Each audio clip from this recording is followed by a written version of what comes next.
धियो यो न प्रचोदयात्। ॐ भूर्भुवः स्वः तत्सवितुर्वरेण्यं भर्गो देवस्य धीमहि धियो यो नः प्रचोदयात्।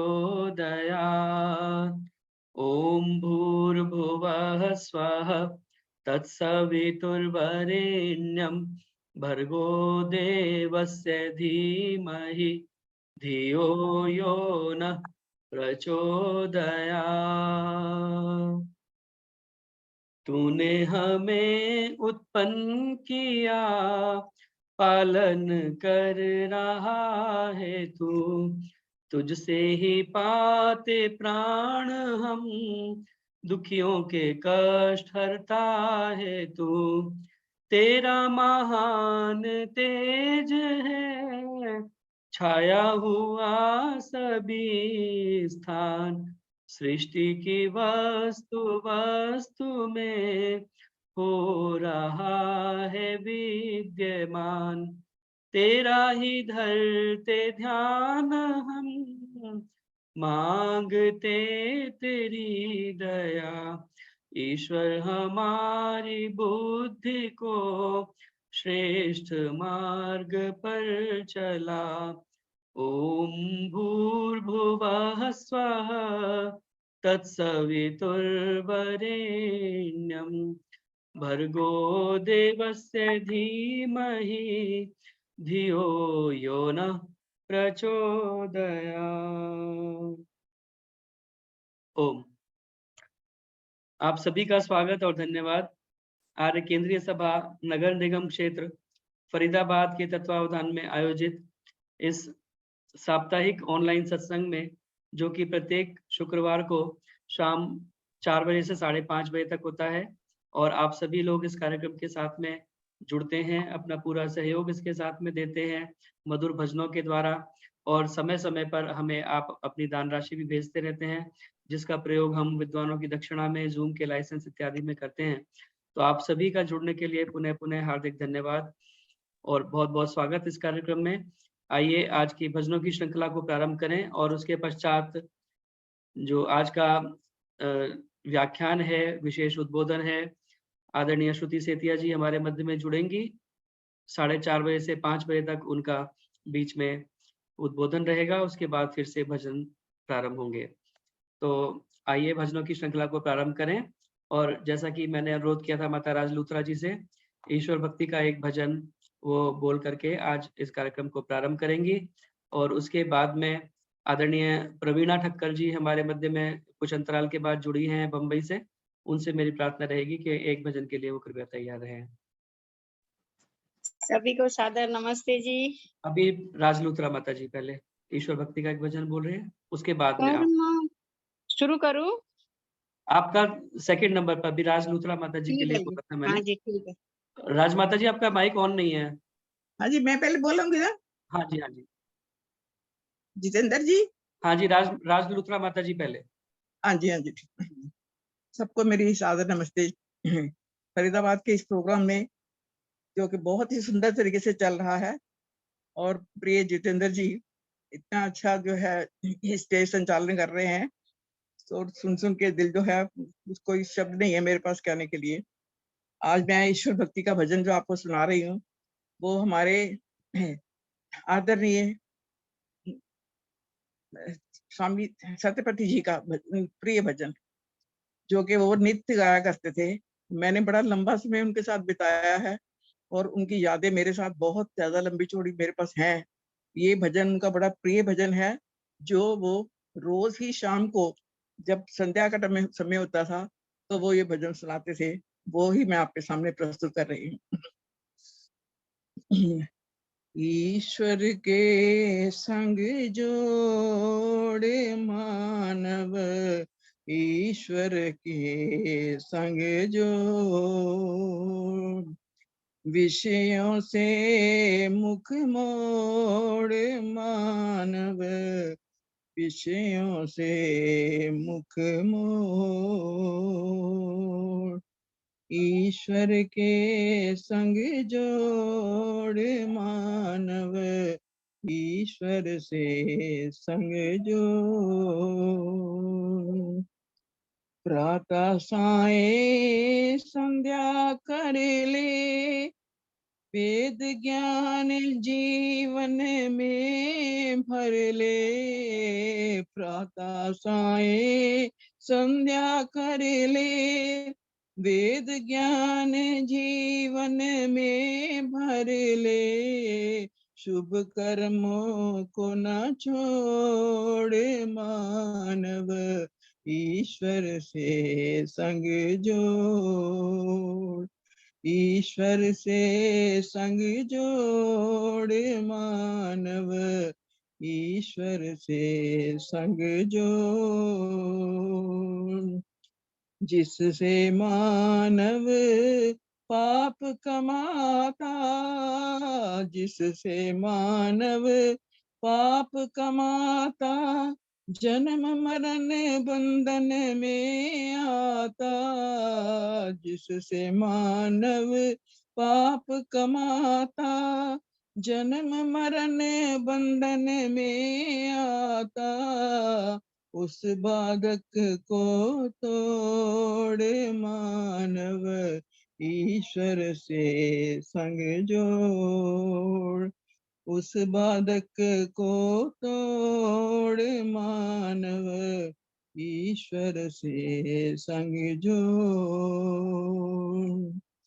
केवल धन संचय में रहना, विषय भोग सागर में बहना। केवल धन संचय में रहना, विषय भोग सागर में बहना।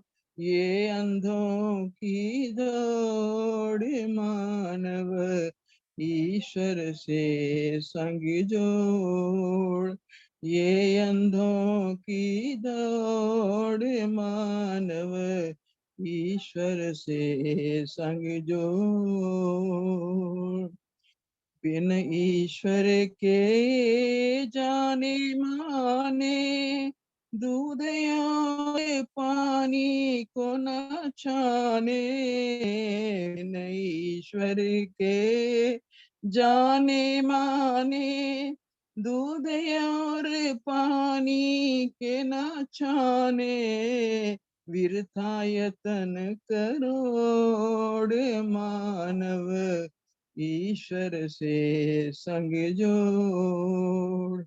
ईश्वर से संग जोड़ मानव, ईश्वर से संग जोड़।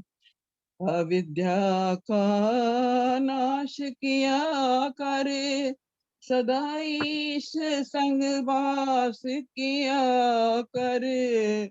अविद्या का नाश किया करे, सदा ईश संग वास किया करे।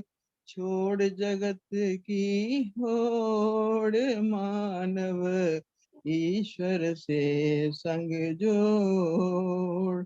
छोड़ जगत की होड़ मानव, ईश्वर से संग जोड़।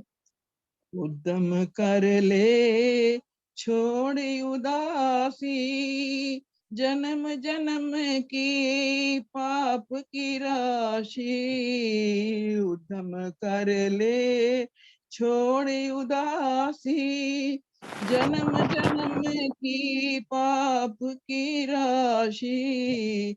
पाप कलश को तोड़ मानव, ईश्वर से संग जोड़। ईश्वर से संग जोड़ मानव, ईश्वर से संग जोड़। तो अंत में देखिए बहुत अच्छा कहा है।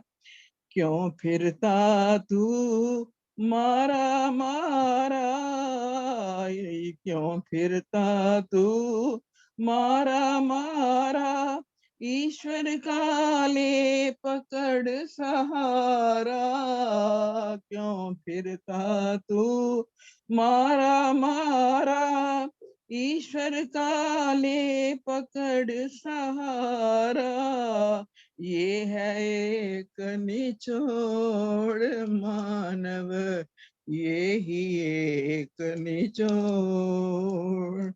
ईश्वर से संग जोड़ मानव, ईश्वर से संग जोड़। विषयों से मुख मोड़ मानव, ईश्वर से संग जोड़। ईश्वर से संग जोड़ मानव, ईश्वर से संग जोड़।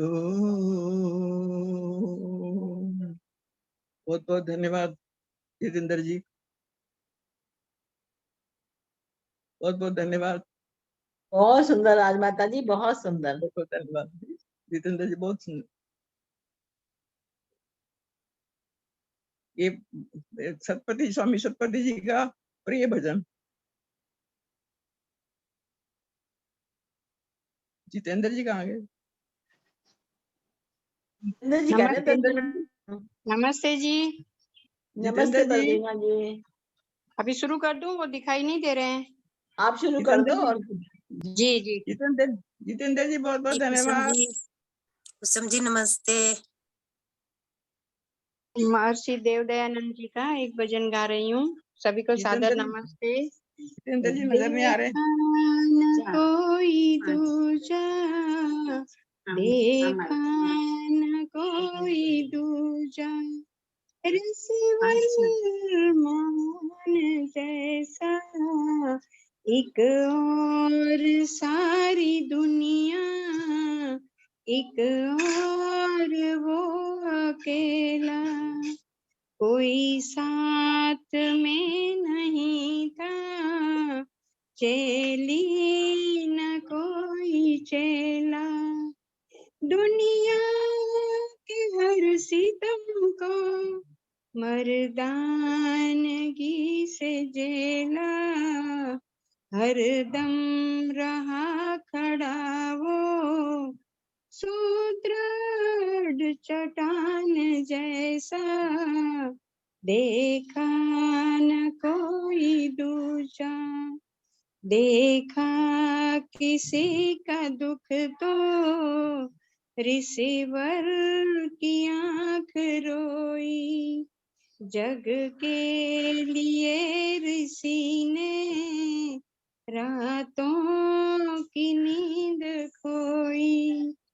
देखे अनेक त्यागी, देखे अनेक त्यागी, ऋषि राज सान कोई, दिल था विशाल इतना, है आसमान जैसा, देखा न कोई दूजा। हे आर्यों मेरी तुम समाधि नहीं बनाना, मेरे तन की राख लेकर खेतों में जा गिराना, वेदों के पथ पे चलना, संसार को चलाना, बन जाए श्याम जीवन, ऋषिवर महान जैसा, देखा न कोई दूजा, ऋषिवर महान जैसा। बहुत बहुत धन्यवाद जी समय देने के लिए। जितेंद्र जी का शायद इंटरनेट का कुछ प्रॉब्लम हुआ लगता है। आगे बढ़ाओ कुसुम जी। हाँ नहीं, इनके नेट में नहीं, वो बोल कर गए थे मैं 10 मिनट का जा रही। इसके बाद निर्मला वर्मानी जी को बोला है। हाँ ठीक है, तो शुरू कर हाँ दे जी, मैं आगे। हाँ जी, निर्मला वर्मानी जी। जितेंद्र कुसुम जी शायद नमस्ते। हाँ नमस्ते जी। हाँ जी, मेरा नाम भी कर देना। मैं बोलती हूँ। नमस्ते कुसुम जी। सभी को सादर नमस्ते जी। ईश्वर भक्ति का एक भजन कि जो लोग परमात्मा के साथ जुड़ जाते हैं, जो लोग परमात्मा का चिंतन मनन सिमरन करते हैं, वो हमेशा आगे बढ़ जाते हैं, तर जाते हैं। पथिक जी का लिखा हुआ बहुत सुंदर गीत। कई तर गए, कई तर गए, कैया ने तर जाना, जिन्हा ने तेरा नाम जपिया। कई तर गए, कैया ने तर जाना, जिन्हा ने तेरा नाम जपिया। ना कटिया दुखां दा ताना बाना, जिन्हा ने तेरा नाम जपिया। ना कटिया दुखां दा ताना बाना, जिन्हा ने तेरा नाम जपिया। तेरे उपकारां दी ते शान ही निराली है, तेरे उपकारां दी ते शान ही निराली है। दाता तेरे द्वार तो ना जांदा कोई खाली है, दाता तेरे द्वार तो ना जांदा कोई खाली है। सदा पाया तेरे प्यार दा खजाना, जिन्हा ने तेरा नाम जपिया। कई तर गए, कई तर गए, कैया ने तर जाना, जिन्हा ने तेरा नाम जपिया। हुंदा जी दे नाल प्रभु नाम दा सहारा है, हुंदा जी दे नाल प्रभु नाम दा सहारा है। रहंदा उस किश्ती दे नाल किनारा है, रहंदा उस किश्ती दे नाल ही किनारा है। नहीं ओ लभदे ओ दूसरा ठिकाना, जिन्हा ने तेरा नाम जपिया। कई तर गए, ओ कई तर गए, कैया ने तर जाना, जिन्हा ने तेरा नाम जपिया। कई तर गए, कैया ने तर जाना, जिन्हा ने तेरा नाम जपिया। मिलदियां जिंदगी च रौनकां हजारां ने, ਜਾਂਦੀਆਂ ਖਿਜਾਵਾਂ ਨੇ ਤੇ ਆਉਂਦੀਆਂ ਬਹਾਰਾਂ ਨੇ। ਰਵੇ ਖੁਸ਼ੀਆਂ ਦਾ, ਰਵੇ ਖੁਸ਼ੀਆਂ ਦਾ ਗੂੰਜਦਾ ਤਰਾਨਾ, ਜਿਨ੍ਹਾਂ ਨੇ ਤੇਰਾ ਨਾਮ ਜਪਿਆ। ਕਈ ਤਰ ਗਏ, ਕਈਆਂ ਨੇ ਤਰ ਜਾਣਾ, ਜਿਨ੍ਹਾਂ ਨੇ ਤੇਰਾ ਨਾਮ ਜਪਿਆ। ਬੰਦਾ ਭੁੱਲ ਜਾਵੇ ਪ੍ਰਭੂ ਕਦੇ ਵੀ ਭੁਲਾਂਦਾ ਨਹੀਂ, ਬੰਦਾ ਭੁੱਲ ਜਾਵੇ ਪ੍ਰਭੂ ਕਦੇ ਵੀ ਭੁਲਾਂਦਾ ਨਹੀਂ। ਕਦੇ ਹੱਥ ਪਿਆਰ ਵੱਲ ਸਿਰਾਂ ਤੋਂ ਹਟਾਂਦਾ ਨਹੀਂ, ਕਦੇ ਹੱਥ ਪਿਆਰ ਵਾਲਾ ਸਿਰਾਂ ਤੋਂ ਹਟਾਂਦਾ ਨਹੀਂ। ਉਹ ਤੇਰੇ ਭਗਤਾਂ ਨੂੰ, ਉਹ ਤੇਰੇ ਭਗਤਾਂ ਨੂੰ ਪੂਜਦਾ ਜਮਾਨਾ, ਜਿਨ੍ਹਾਂ ਨੇ ਤੇਰਾ ਨਾਮ ਜਪਿਆ। ਕਈ ਤਰ ਗਏ, ਉਹ ਕਈ ਤਰ ਗਏ, ਕਈਆਂ ਨੇ ਤਰ ਜਾਣਾ, ਜਿਨ੍ਹਾਂ ਨੇ ਤੇਰਾ ਨਾਮ ਜਪਿਆ। ਆਖਦੇ ਸਾਰਾ ਜਗ ਤੇਰੇ ਵਿੱਚ ਸਮਾਇਆ ਏ, ਆਖਦੇ ਨੇ ਸਾਰਾ ਜਗ ਤੇਰੇ ਵਿੱਚ ਸਮਾਇਆ ਏ। ਤੈਨੂੰ ਸਾਰੇ ਪ੍ਰਾਣੀਆਂ ਨੇ ਦਿਲਾਂ ਵਿੱਚ ਵਸਾਇਆ ਏ, ਤੈਨੂੰ ਸਾਰੇ ਪ੍ਰਾਣੀਆਂ ਨੇ ਦਿਲਾਂ ਵਿੱਚ ਵਸਾਇਆ ਏ। ਉਹ ਲੱਗੇ ਦੁਨੀਆ ਤੇ, ਉਹ ਲੱਗੇ ਦੁਨੀਆ ਤੇ ਕੋਈ ਨਾ ਬੇਗਾਨਾ, ਜਿਨ੍ਹਾਂ ਨੇ ਤੇਰਾ ਨਾਮ ਜਪਿਆ। ਕਈ ਤਰ ਗਏ, ਕਈਆਂ ਨੇ ਤਰ ਜਾਣਾ, ਜਿਨ੍ਹਾਂ ਨੇ ਤੇਰਾ ਨਾਮ ਜਪਿਆ। ਰੱਖੇ ਜਿਹੜੇ ਹਾਲ ਵਿੱਚ ਉਸੇ ਵਿੱਚ ਰਾਜੀ ਨੇ, ਰੱਖੇ ਜਿਹੜੇ ਹਾਲ ਵਿੱਚ ਉਸੇ ਵਿੱਚ ਰਾਜੀ ਨੇ। ਲਾਂਦੇ ਤੇਰੇ ਫੈਸਲੇ ਤੇ ਜ਼ਿੰਦਗੀ ਦੀ ਬਾਜੀ ਨੇ, ਲਾਂਦੇ ਤੇਰੇ ਫੈਸਲੇ ਤੇ ਜ਼ਿੰਦਗੀ ਦੀ ਬਾਜੀ ਨੇ। ਮਿੱਠਾ ਲੱਗਦਾ, ਉਹ ਮਿੱਠਾ ਲੱਗਦਾ ਪਥਿਕ ਤੇਰਾ ਭਾਣਾ, ਜਿਨ੍ਹਾਂ ਨੇ ਤੇਰਾ ਨਾਮ ਜਪਿਆ। ਕਈ ਤਰ ਗਏ, ਉਹ ਕਈ ਤਰ ਗਏ, ਕਈਆਂ ਨੇ ਤਰ ਜਾਣਾ, ਜਿਨ੍ਹਾਂ ਨੇ ਤੇਰਾ ਨਾਮ ਜਪਿਆ। ਉਹ ਨਾ ਕਟਿਆ ਦੁੱਖਾਂ ਦਾ ਤਾਨਾ ਬਾਨਾ, ਜਿਨ੍ਹਾਂ ਨੇ ਤੇਰਾ ਨਾਮ ਜਪਿਆ। ਕਈ ਤਰ ਗਏ, कईया ने तर जाना जिन्होंने तेरा नाम जपिया। बहुत बहुत धन्यवाद जी समय देने के लिए। बहुत सुंदर है निर्मला जी, आपका भजन बहुत ही सुंदर है। हाँ गीता धन्यवाद। जी आप आइएगा। कुसुम जी हाँ, नमस्ते।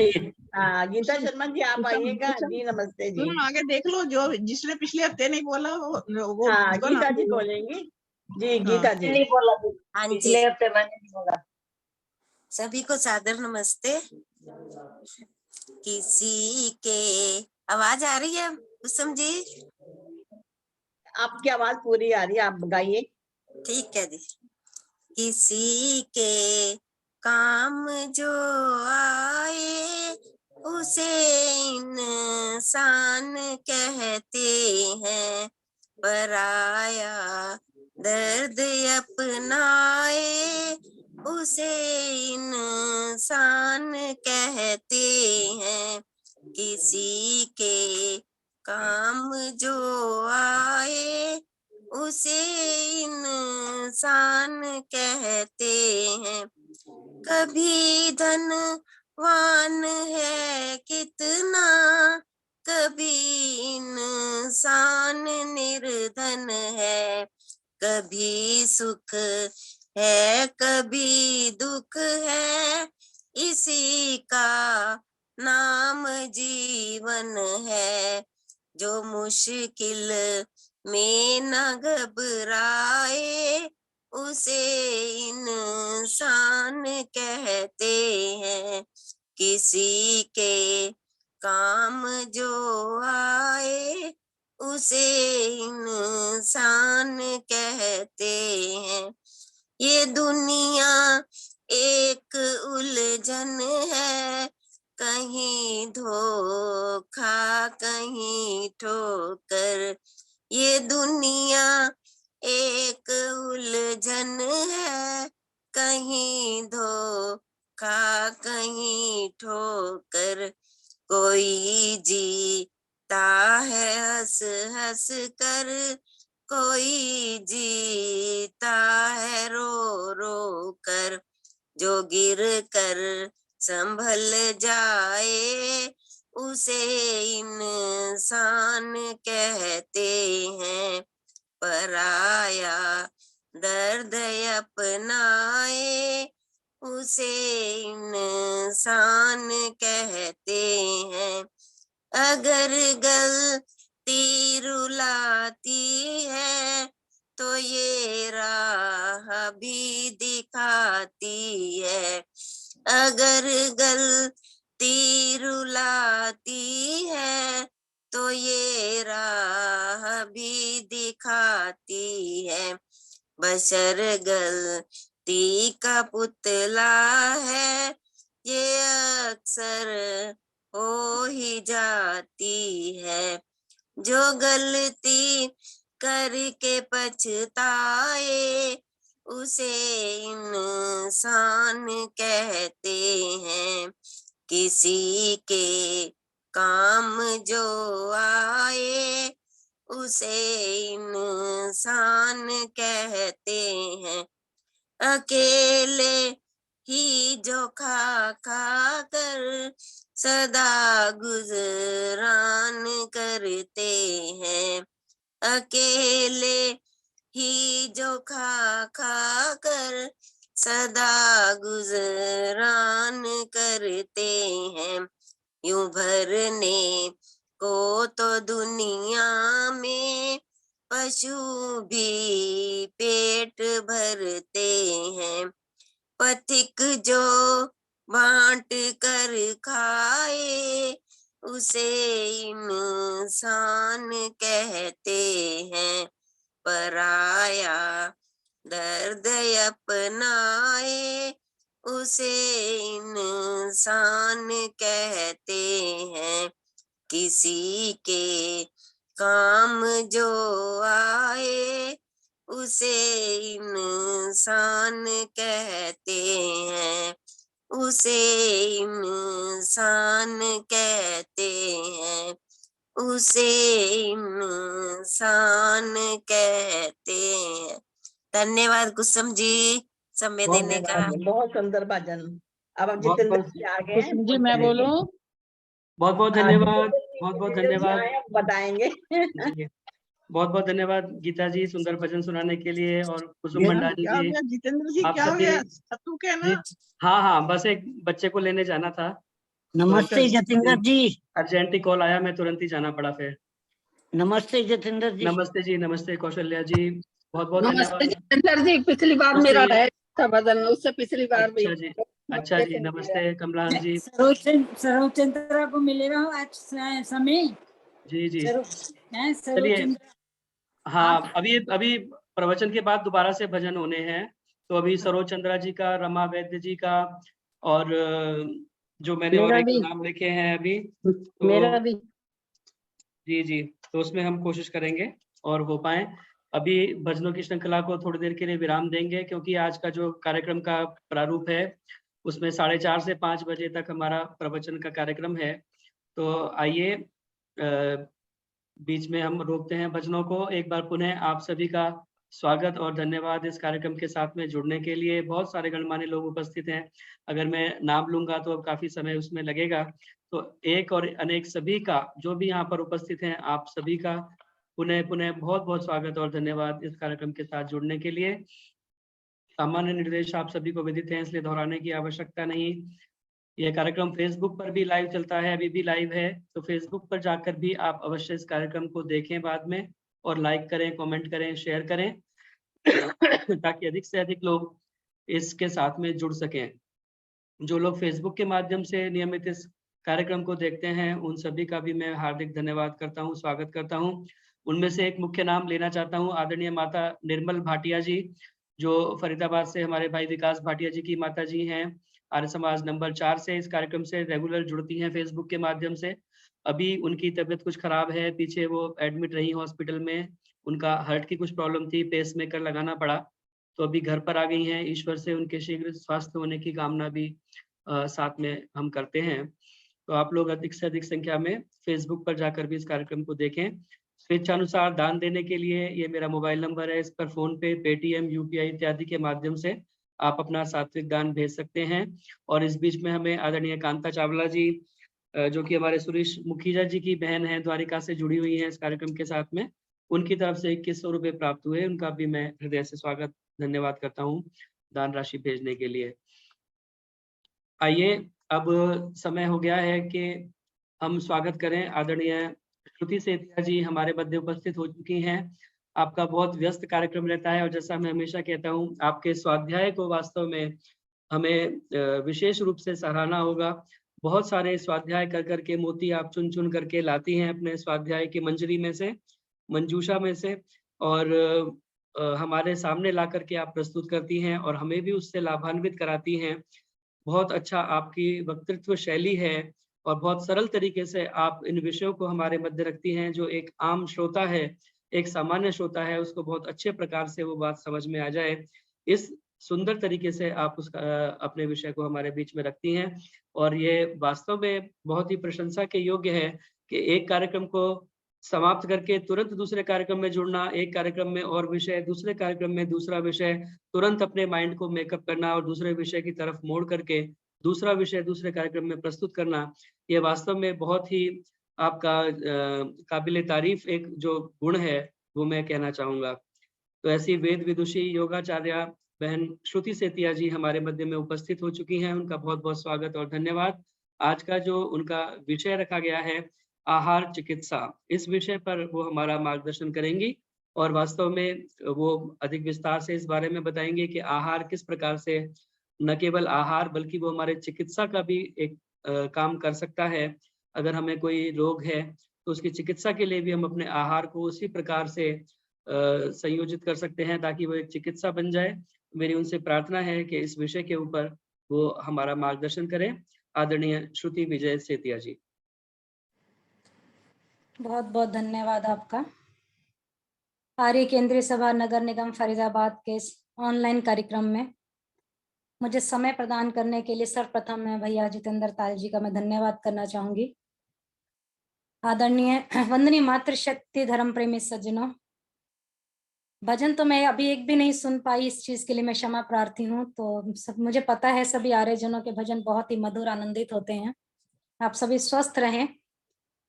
बहुत ही सरल सा विषय आहार चिकित्सा के बारे में कुछ अपने विचार रखना चाहती हूँ। कल जितेंद्र भैया जी का मैसेज आया तो उस समय मेरी कक्षा चल रही थी नेचुरोपैथी की प्राकृतिक चिकित्सा को लेकर, और मेरा विषय भी मैं उसी समय पढ़ ही रही थी, समझिए आहार चिकित्सा को लेकर, पोषण कुपोषण इस तरह का कोई विषय था। तो मुझे लगा कि इस बारे में भी कुछ अपने विचार रखने चाहिए, क्योंकि जब तक मानव स्वस्थ नहीं होगा, आहार विहार का पालन नहीं करेगा, यम नियमों का पालन नहीं करेगा, ना वो अपने आप को सत्संग से जोड़ सकता है व्यक्ति, और ना ही जीवन में आनंद उठा सकता है, ना परिवार में खुश रह सकता है। परंतु जब तक अपने स्वस्थ को नहीं देखेगा तो आगे नहीं बढ़ पाएगा। बहुत ही सरल से विषय को लेकर आहार चिकित्सा, तो कहते हैं ना कि वर्तमान जीवन व्यवस्था ऐसी हो गई है कि आज प्रत्येक व्यक्ति जो है किसी ना किसी रोग से ग्रस्त हो चुका है। तो बड़ा ही मेरे को दुख होता है कहते हुए कि आपका जो जीवन है, आज की आहार शैली इतनी आप देख लीजिए बिगड़ चुकी है कि जिन रोगों के बारे में कभी सुना नहीं गया, उन्हें देखना ही नहीं, भोगना भी हमारी विवशता बनती जा रही है। इस पृथ्वी पर हजारों चिकित्सा पद्धतियां विकसित हो चुकी हैं। एलोपैथिक ने लाखों करोड़ों रुपए के मूल्य के उन्नत चिकित्सीय यंत्र उपकरण हमारे को दिए हैं, उन्नत दवाएं विकसित कर ली हैं, फिर भी आज मानव जो है रोगों से घिर जाने को विवश है। तो आइए जांच करें कि हम कहीं गलती तो नहीं कर रहे हैं, हमारे रोगों का कष्टों का कारण कहीं हम तो नहीं है। तो आहार चिकित्सा बहुत कहने को सरल है, परंतु गुण इस बात को देखें कि हमारा आहार किस प्रकार का है, हमारे विचार किस प्रकार के हैं। मैं एक पुस्तक पढ़ रही थी, बड़ी ही सरल सी पुस्तक थी, स्वामी अक्षय आत्मानंद जी की। अब स्वामी जी अपनी पुस्तक में इतना सुंदर लिखते हैं आए हैं, उन्होंने लिखा कि बचपन से हम सुन रहे हैं कि हमें जीने के लिए भोजन जरूरी है, और भोजन प्राप्ति के लिए कमाना जरूरी है, कमाई के लिए कौशल जरूरी है, और कौशल शिक्षा और अभ्यास से ही प्राप्त हो सकता है। और हम लोग देखते हैं कि सुबह से लेकर शाम तक लोग इस कमाई के चक्कर में इस प्रकार इस कदर पड़े रहते हैं कि उन्हें ठीक से भोजन करने की फुर्सत ही नहीं होती। और कुछ लोग गरीबी के कारण उल्ट पुल्ट खाकर बीमार पड़ जाते हैं, और कुछ लोग ऐसे होते हैं जो अपनी रईसी की शान में अनाप शनाप खाकर डॉक्टरों के भाव बढ़ा रहे हैं। कहने को बहुत ही सरल सी बात है, लेकिन स्वामी जी बड़ा सुंदर लिखते हैं कि एक बार मैंने सबसे अधिक रोगियों की भीड़ वाली डॉक्टर से जानना चाहा कि अधिकांश रोगी किस रोग के शिकार हैं। अरे उन्हें रोग होता ही क्यों है? क्या आगामी पीढ़ियां को इस रोग से सावधान किया जा सकता है? चूंकि स्वामी जी की उस डॉक्टर से बड़ी एकांत क्षणों में वार्ता चल रही थी, तो डॉक्टर जो थे उनके घनिष्ठ मित्र थे, वो एकदम ठेका मारकर हंस पड़े और बोले, देखो जी, आप तो साधु हैं, सन्यासी हैं, आप लोगों की सहज श्रद्धा है, सबको प्राप्त है, मैं तो गृहस्थी हूँ, इस आधुनिक शान शौकत के माध्यम से अपनी प्रतिष्ठा को बनाए रखना चाहता हूँ। यदि मैं तुम्हें अपनी संपन्नता का रहस्य बता दूंगा, मैं एक डॉक्टर हूँ, मैं बता दूंगा कि मैं कैसे लोगों को लूटता हूँ, तो मुझे तो कटोरा लेकर तुम्हारे साथ चलना पड़ेगा। इसलिए स्वामी जी ये खोज भी ना बंद ही कर दीजिए। तो डॉक्टर जो उनके अच्छे मित्र थे, उन्होंने ठेके में सारी बात तो कह दी, परंतु स्वामी जी जानते थे उनकी जिज्ञासा इतनी आसानी से नहीं दब सकती। फिर उन्होंने बड़े ही चिंतित स्वर में कहा डॉक्टर जी ने कि भारत के गरीबी के कारण जो है ना, मात्र जीवित बने रहने के लिए लोग खाते हैं, उनके खाद्य पदार्थ बासी हैं, उनमें फुफंद लग गई, सड़न आ गई, गलन हो गई, कच्चे हैं या अपरिचित हैं, वो सारे गंदगी उनमें प्रविष्ट हो चुकी है। इन सब बातों पर ध्यान दिए जाने की आवश्यकता है कि जिनके अंदर रोग प्रतिरोध की क्षमता ज्यादा है वो ज्यादा सही रहते हैं, और जिनके अंदर रोग प्रतिरोध की क्षमता कम हो गई वो जल्दी से बीमार हो जाते हैं। डॉक्टरों की फीस हो गई, विभिन्न उपकरण हो गए, जांच के उपकरण, महंगी महंगी दवाइयां हो गई, वो खरीदने की क्षमता कहाँ से लाएं? और दूसरी उनकी मानसिकता ये है कि यदि वो इलाज कराने के लिए जाते हैं और 2 दिन का अवकाश ले लेते हैं, लोग बड़ा ही वो होता है, लोगों को अवकाश ले लेते हैं जी 2-4 दिन के लिए, तो वो मजदूरी कैसे करेंगे? मजदूरी के तो अवसर खो जाएंगे, कल के भोजन के लाले पड़ जाएंगे। अतः पहले या तो वो इलाज कराते नहीं, और जब वो लाइलाज हो जाते हैं तो लोगों के पास, हम लोगों के पास आते हैं, तो हम भी क्या करें सन्यासी जी, हम भी क्या करें? हम तो उन्हें खैराती अस्पताल में रेफर कर देते हैं। तो आप जानते हो खैराती अस्पताल में आजकल लूज खटोस जो बातें हो रही हैं, मरीजों को तंग करके भगा दिया जाता है, ये काम अधिक होता है। और शेष बच गए जो लोग मध्यम श्रेणी के, वो मेरे यहाँ भरमार आ जाती है लोगों की। अशिक्षित लोग हैं, अल्प शिक्षित लोग हैं, सरकारी नौकरियों में जमे लोग हैं, आधुनिक शिक्षक के पढ़े लिखे भी लोग हैं, या कुछ मध्यम श्रेणी के लोग हैं, कुछ नेताओं को चिपके ज्यादा लोग होते हैं, जैसे मुफ्त में इलाज कराने वाले पत्रकार, वकील, ये सारे मेरे पास ज्यादा आते हैं। ये डॉक्टर कह रहे हैं अपनी भाषा में, ये मेहनत तो जरा कम करते हैं और आराम ज्यादा करते हैं, बड़ी बड़ी बातें करने में माहिर है। तो अतः स्पष्ट है कि इस श्रेणी में खान पान से होने वाली बीमारियां अधिक पनपती हैं। ये एक डॉक्टर की वार्ता और एक स्वामी जी की वार्ता वो अपने उसमें लिख रहे थे पुस्तक में, मैं वो आपको बताना चाह रही हूँ, किस प्रकार हमारी आहार हमारा किस प्रकार बदल चुका है। और फिर डॉक्टर साहब ने बोला कि वैसे तो उच्च श्रेणी के संपन्न लोग यदा कदा मेरे क्लिनिक पर मेहरबान कर जाते हैं, परंतु कुछ दिन इलाज कराने के पश्चात इनको ये मर्यादा गंवारा नहीं होती, वो शीघ्र मुंबई में, बेंगलोर में चले जाते हैं। और राज की बात तो ये है कि लोग अपने खान पान पर, अपने आचरण के कारण बीमार पड़ते हैं, और जो वस्तुएं, जो आदतें, जो धार्मिक मर्यादाएं और सामाजिक कारणों से वंचित हैं, उनका प्रयोग करना ये रईसी शान मानते हैं। तो लोग खाते क्या है, कितना खाते हैं, कब खाते हैं, कैसे खाते हैं, क्यों खाते हैं, ये बड़ा ही गंभीर प्रश्न है। स्वामी जी, आप अपने ग्रंथ में जो आप लिखते हैं, ग्रंथ में अपने परमात्मा की, अपने बुजुर्गों की बातों का जो लोग मजाक उड़ाते हैं, आप हठ धर्मिता की बातें, इन लोगों का जो स्वभाव बन चुका है, आपकी भला बातें क्यों सुनेंगे स्वामी जी? आप इस भ्रम में मत पड़िए।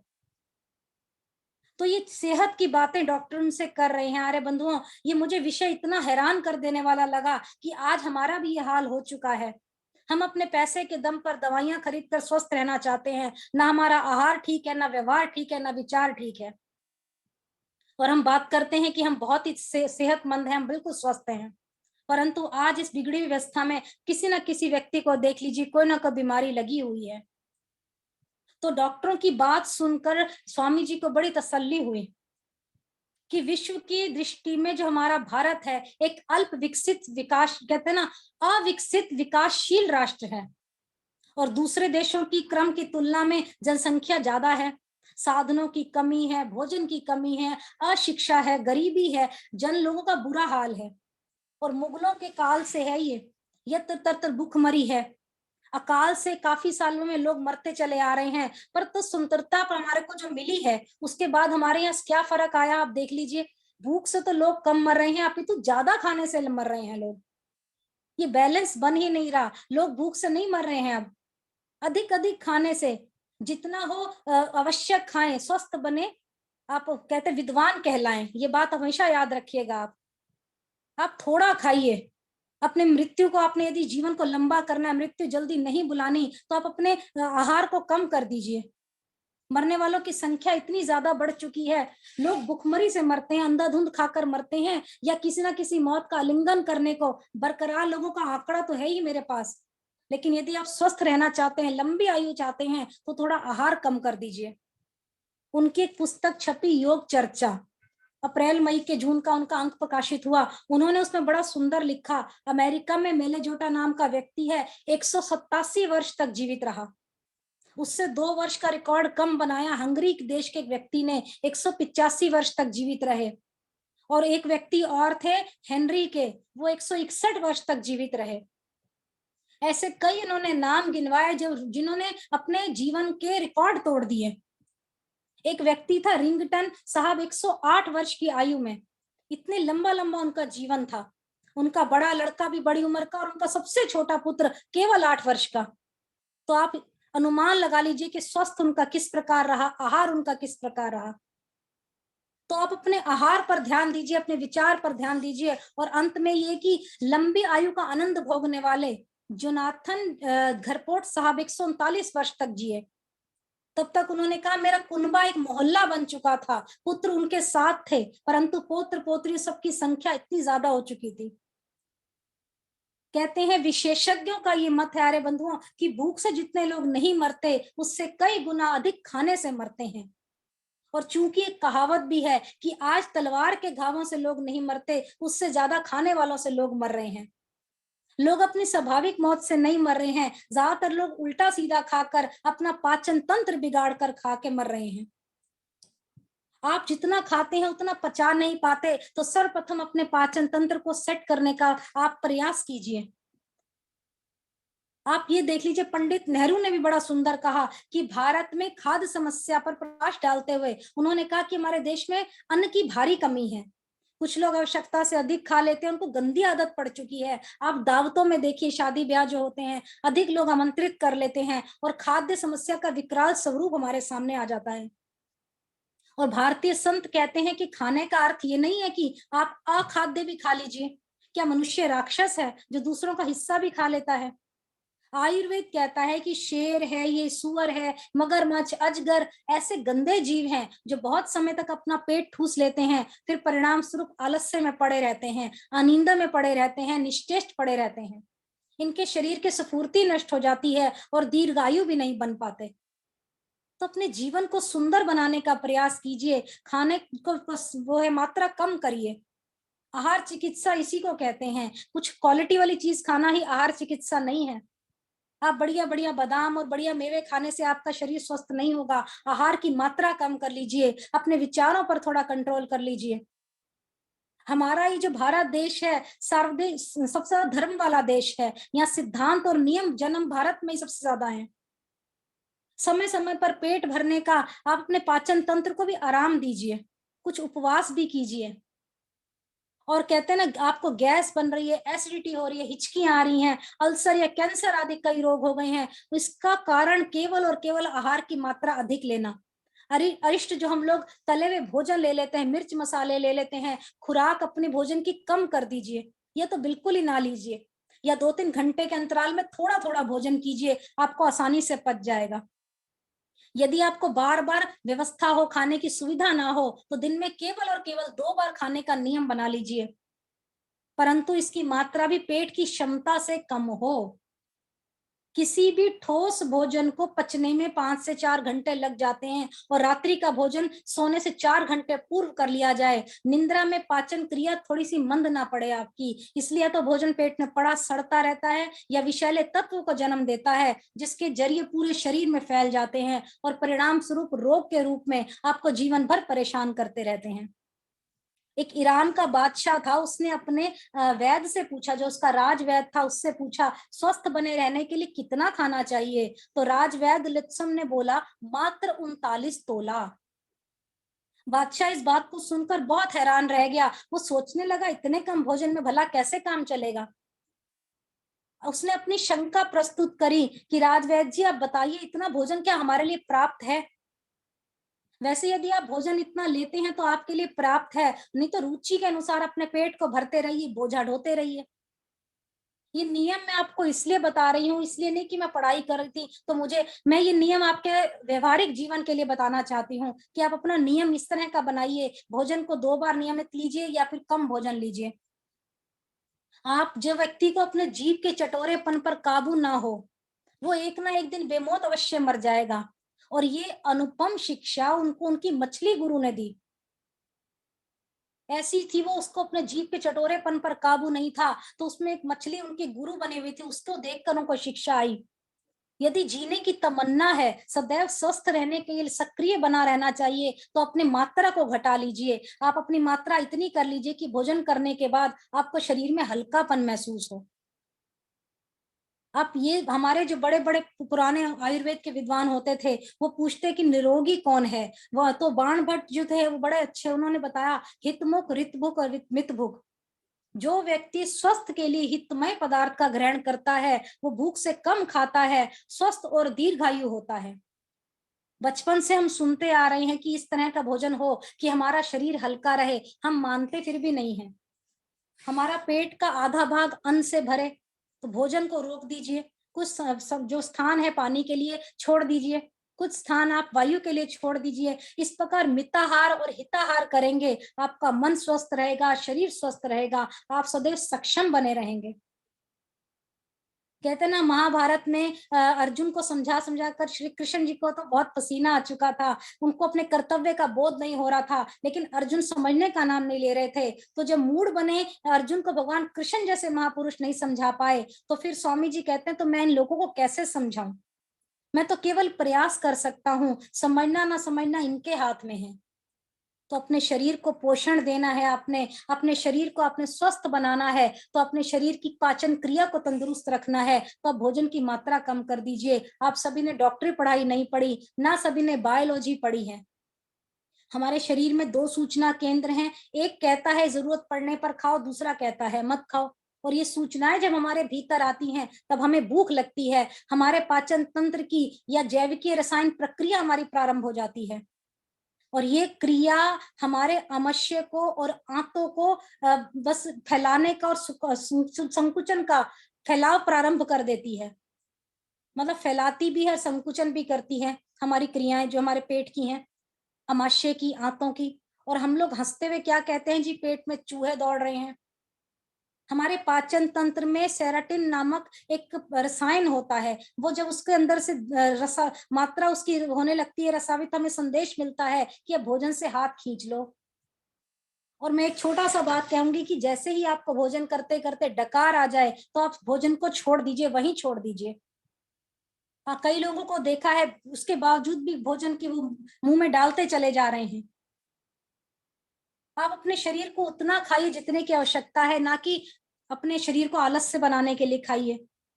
बड़ी सारी बातें हैं इस विषय में कहने के लिए, लेकिन हमारे आज का जो नवयुवक नवयुवती हैं, या हम कह सकते हैं यंग जनरेशन है, इस बारे में सुनकर नहीं तैयार। बाहर का भोजन, तला हुआ भोजन, गरिष्ठ भोजन खाकर अपना शरीर का पाचन तंत्र वो खुद खराब कर रहे हैं।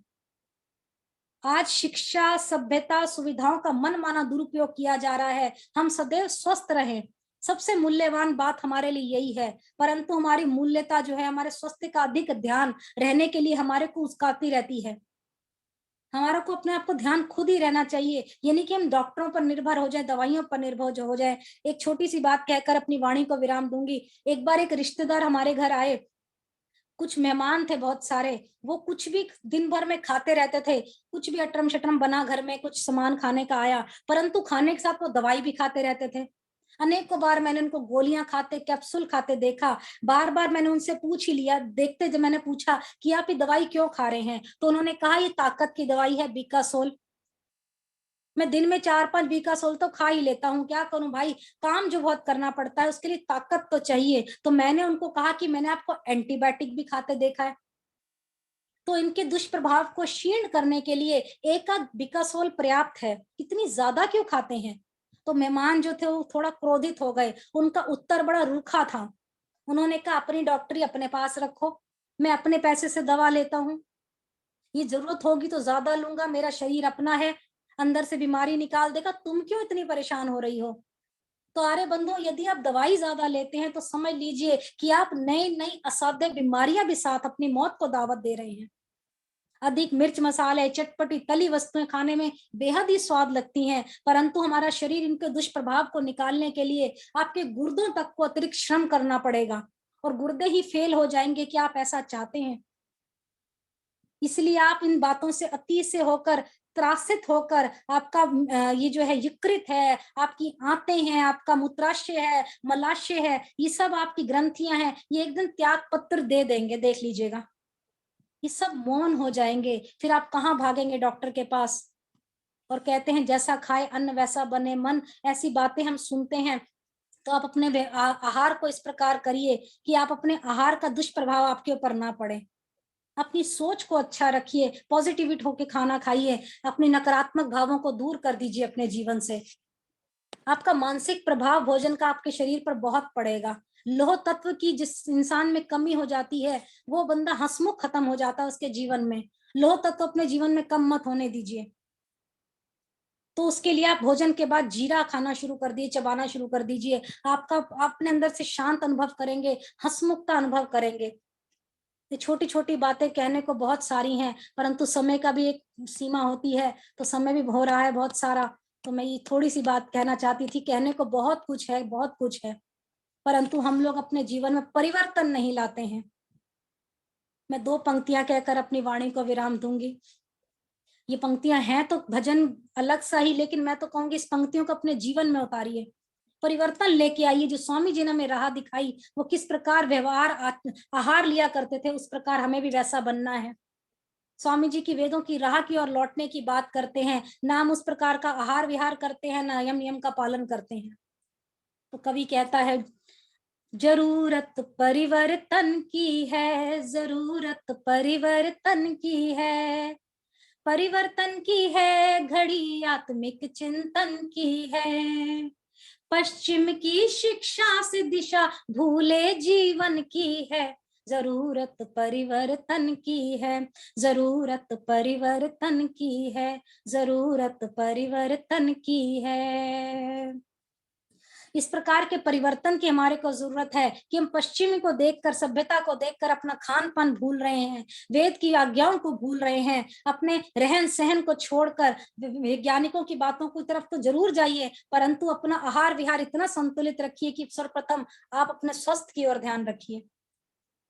तो भोग विलासों में तृप्त ना होकर, अपने शरीर को बीमारियों का घर ना बनाकर, अपने जीवन की डगर को इतना आगे लेकर जाइए कि आपको जीने का आनंद आ जाए, आपका आहार अच्छा हो, आप विद्वान बने जीवन में, योगमय जीवन हो, यज्ञमय जीवन हो आपका। यही प्रार्थना मैं कहकर अपनी वाणी को विराम देती हूँ कि आपके जो नर नारी आजकल के आप आसपास के जो बिगड़ चुके हैं, दूषित भोजन करने से उनको रोकने का प्रयास कीजिए। उसके लिए स्वयं आप खुद ही बदलिए, तभी आपकी संस्कृति बची रहेगी, आपका खान पान बचा रहेगा, आप वेदों की ओर लौटेंगे। बहुत बहुत धन्यवाद। बहुत बहुत धन्यवाद आदरणीय श्रुति सेतिया जी, बहुत सुंदर चर्चा आपने की और विषय वास्तव में बहुत महत्वपूर्ण है और बहुत विशद है। समय के अभाव के कारण आपने बहुत संक्षिप्त में उसको हमारे कार्यक्रम में प्रस्तुत किया है और बहुत ही सरल तरीके से आपने बहुत सारी बातों को फिर भी उसके अंदर समाविष्ट करने का प्रयास किया है। बहुत बहुत धन्यवाद इतनी सुंदर चर्चा को रखने के लिए। हम कैसा अन्न खाएं, और आपने बहुत सारे उदाहरण दिए जिन्होंने लंबी आयु को जिया अपने आहारचर्या के कारण, अपनी दिनचर्या के कारण, और हम भी वैसा कर सकते हैं, क्योंकि कहा गया है कि पहला सुख निरोगी काया। अगर हम और सुखी सभी होना चाहते हैं, तो अगर हम सुखी होना चाहते हैं तो पहला सुख निरोगी काया है, और निरोगी काया अगर हम बनाना चाहते हैं तो हमें अपने आहार निश्चित रूप से शुद्ध करना पड़ेगा, आहार को संयमित करना पड़ेगा, क्योंकि कहा है कि आहार शुद्धौ सत्व शुद्धि, सत्व शुद्धौ ध्रुवा स्मृति, स्मृति स्तंभे सर्व ग्रंथि नाम विप्रमोक्ष। सबसे पहले अपने आहार को शुद्ध करना पड़ेगा। जैसा खाएंगे अन्न वैसा बनेगा मन, जैसा पिएंगे पानी वैसी बनेगी वाणी, ऐसा पुराने लोग कहते हैं और उनका कहना निरर्थक नहीं है। तो हम जैसा आहार खाते हैं वैसा हमारे व्यवहार में परिलक्षित होता है।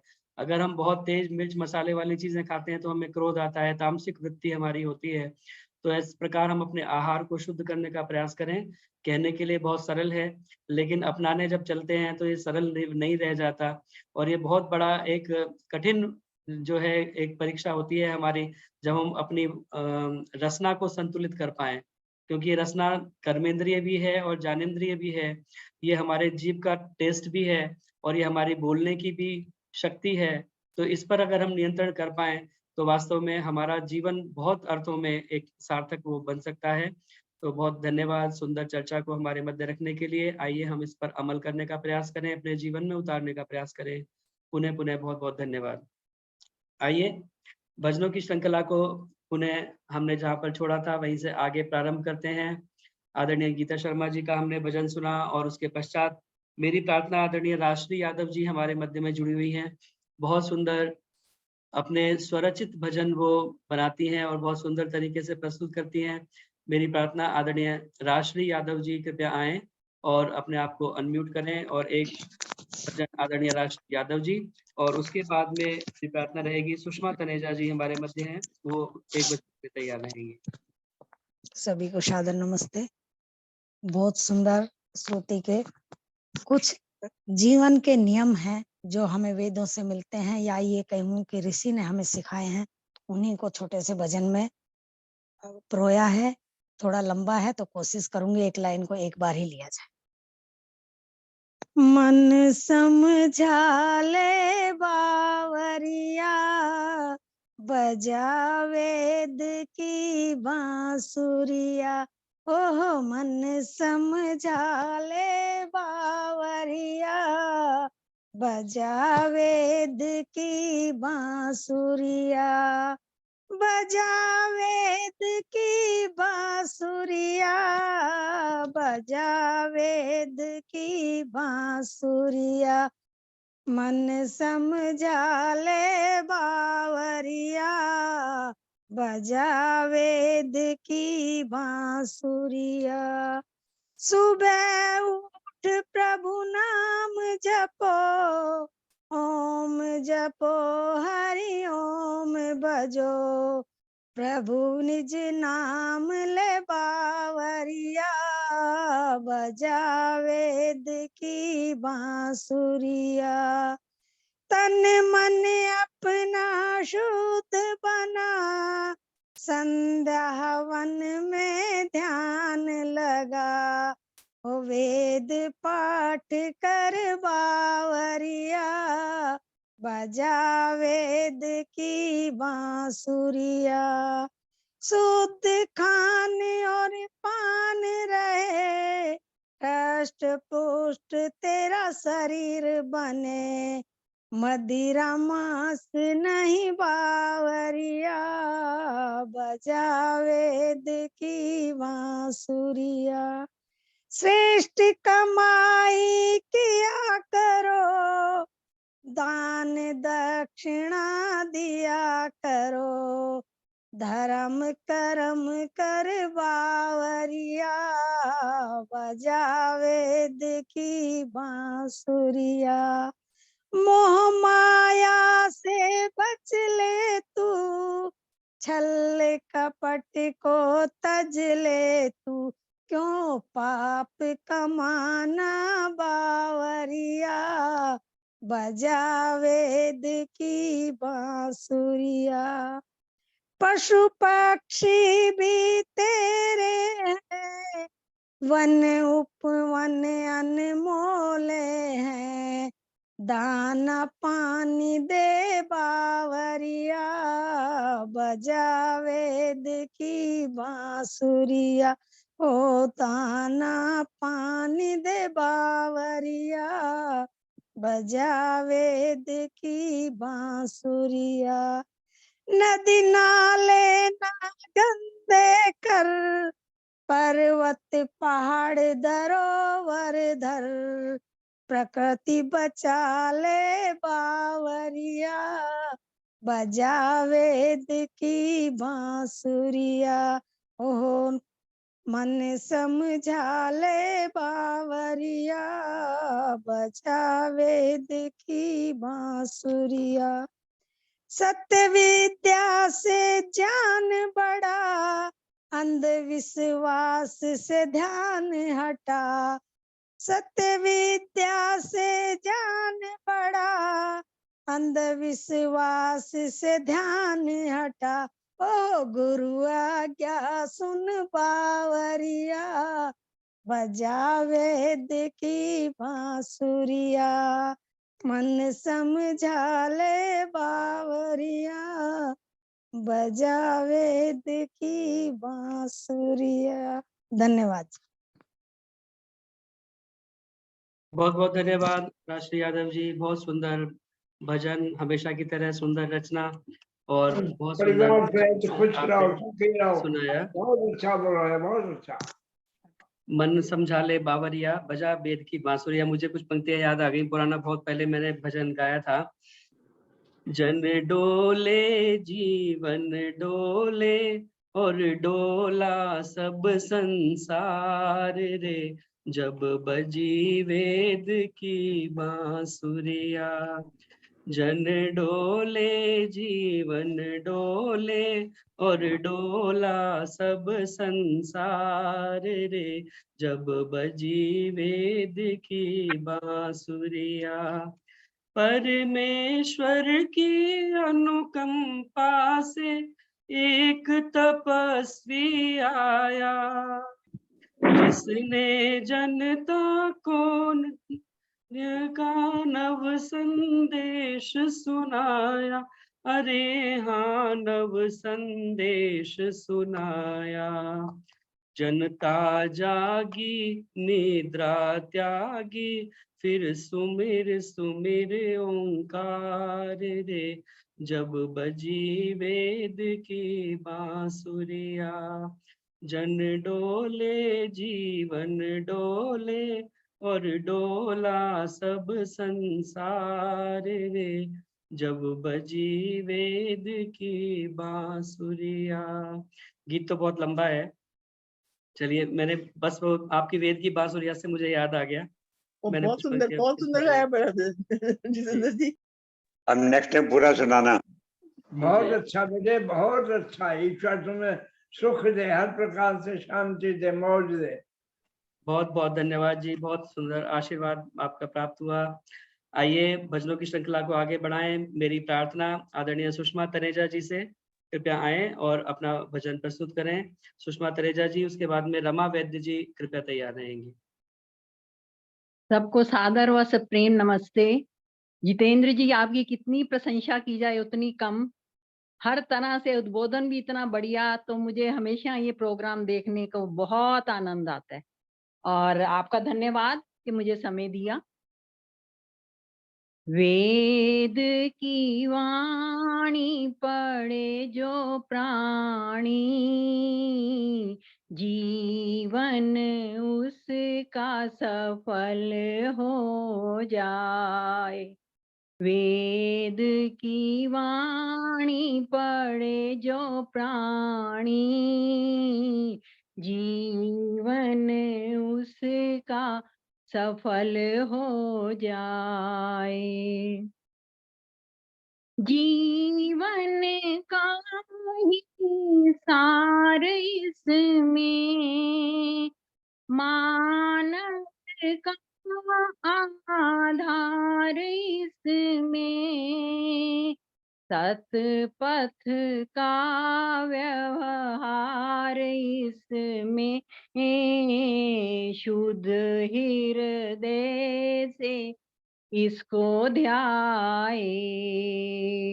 वेद की वाणी पढ़े जो प्राणी, जीवन उसका सफल हो जाए।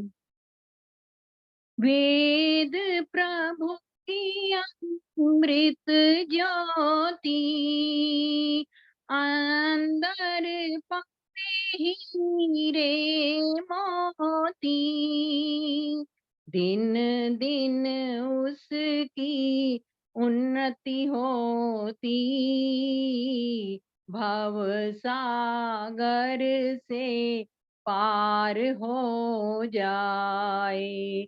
वेद की वाणी पढ़े जो प्राणी, जीवन उसका सफल हो जाए।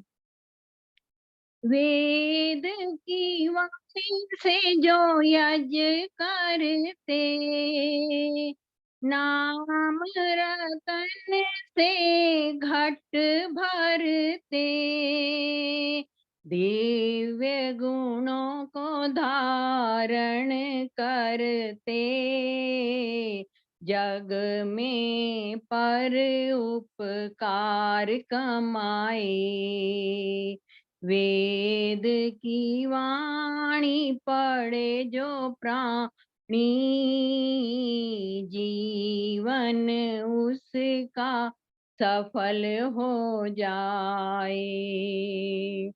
प्रभु श्रद्धा भक्ति की लगन दो, बुद्धि हमारी शुद्ध कर दो, वेदामृत का झरना बहा दो, शरण तेरी में शीश झुक जाए। वेद की वाणी पढ़े जो प्राणी, जीवन सफल हो जाए।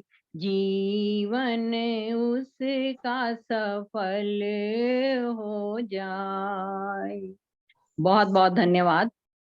बहुत बहुत धन्यवाद सुषमा जी, बहुत सुंदर। वेद का की टाइमिंग वाणी दोगे? पढ़े जो प्राणी, जीवन उसका सफल हो जाए। एक भजन का टाइम। जी, आज तो मुश्किल लगता है मुझे, पर आगे के लिए मैं लिख लेता हूँ। तो निश्चित रूप से जो वेद की वाणी को पढ़ेगा उसका जीवन सफल हो जाएगा, और केवल पढ़ने से नहीं, उसको हम अपने आचरण में लाएं। सम श्रुतेन गमे मही माँ श्रुतेन विरादिशि, यदि हो मनुज सब होम दो, पर वेद के पथ को गहो। यदि हो मनुज सब होम दो, पर वेद के पथ को गहो। सुख शांति की यदि चाह है, श्रुति को सुनो श्रुति को पढ़ो। प्रभु प्राप्ति की यदि चाह है, श्रुति को सुनो श्रुति को पढ़ो। तो हम श्रुति को पढ़ें, श्रुति को सुने, वेद को पढ़ें, वेद को सुने। और हमारी आज की वक्ता भी श्रुति सेतिया जी थी, और वेद रत्न श्रुति कीर्ति जी भी हमारे कार्यक्रम में उपस्थित होती हैं। एक और श्रुति हैं, आचार्य श्रुति जी, जो कि बहुत सुंदर विवाह संस्कार कराती हैं। उनको भी हम लाने का प्रयास कर रहे हैं इस कार्यक्रम में। उनका समय थोड़ा मिल नहीं पा रहा अभी, तो हम प्रयास कर रहे हैं कि श्रुति को अधिक से अधिक सुने। ये हमारी सारी श्रुतियां एक से बढ़कर एक विदुषी हैं, तो इनके माध्यम से हम वेद के प्रवचन को सुने। तो आइए, बहुत सुंदर गीत आदरणीय सुषमा तनेजा जी आपने सुनाया, बहुत बहुत धन्यवाद। मेरी प्रार्थना, रमा वैद्य जी अमृतसर से हमारे मध्य उपस्थित हैं, कृपया आएं और अपना भजन प्रस्तुत करें, आदरणीय रमा वैद्य जी।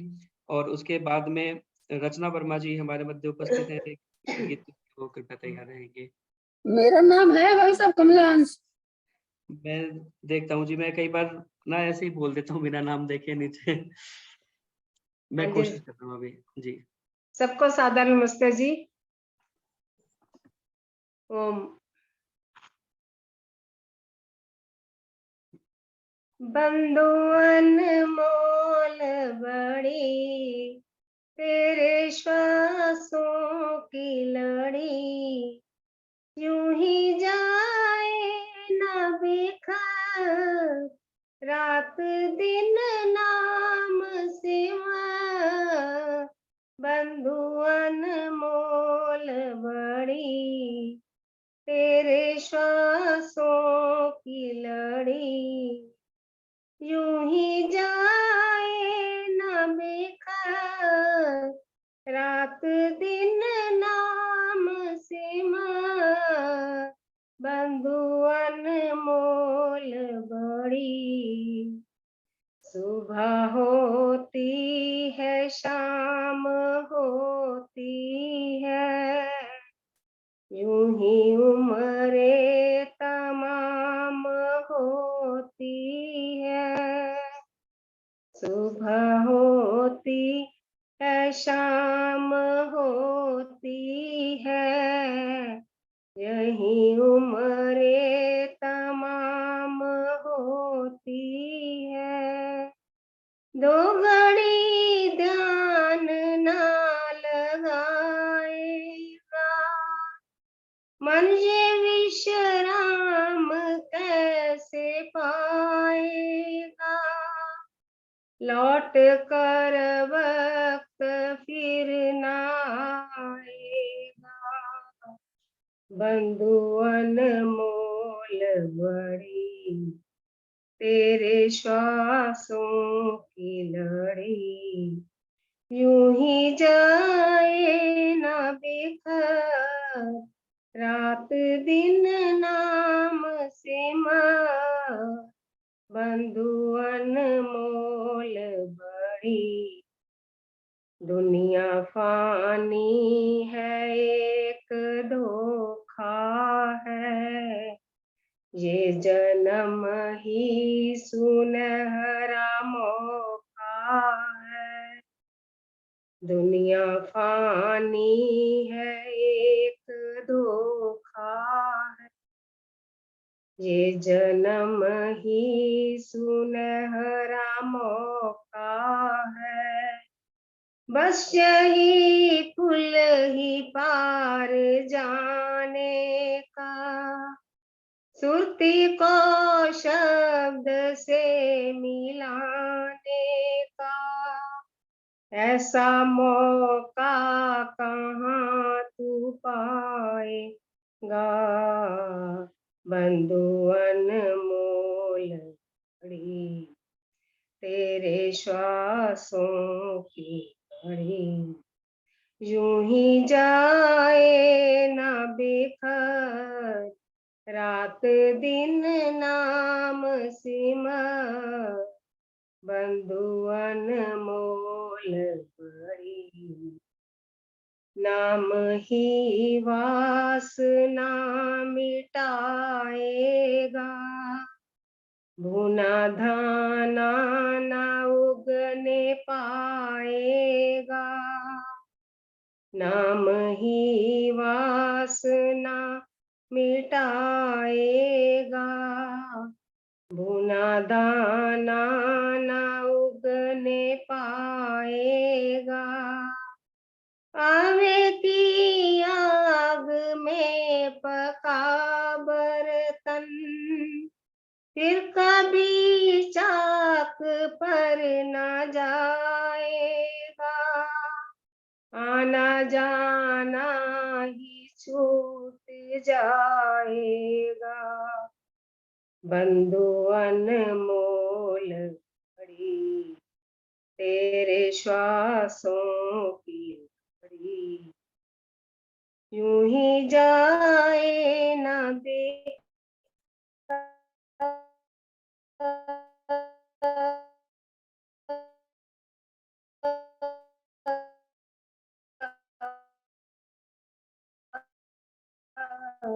रात धार में गिराए, बंदगी अंत तक निभाएगी, माया मझधार में गिराएगी, बंदगी अंत तक निभाएगी, तेरे प्रभुवर तुझे जगाएंगे,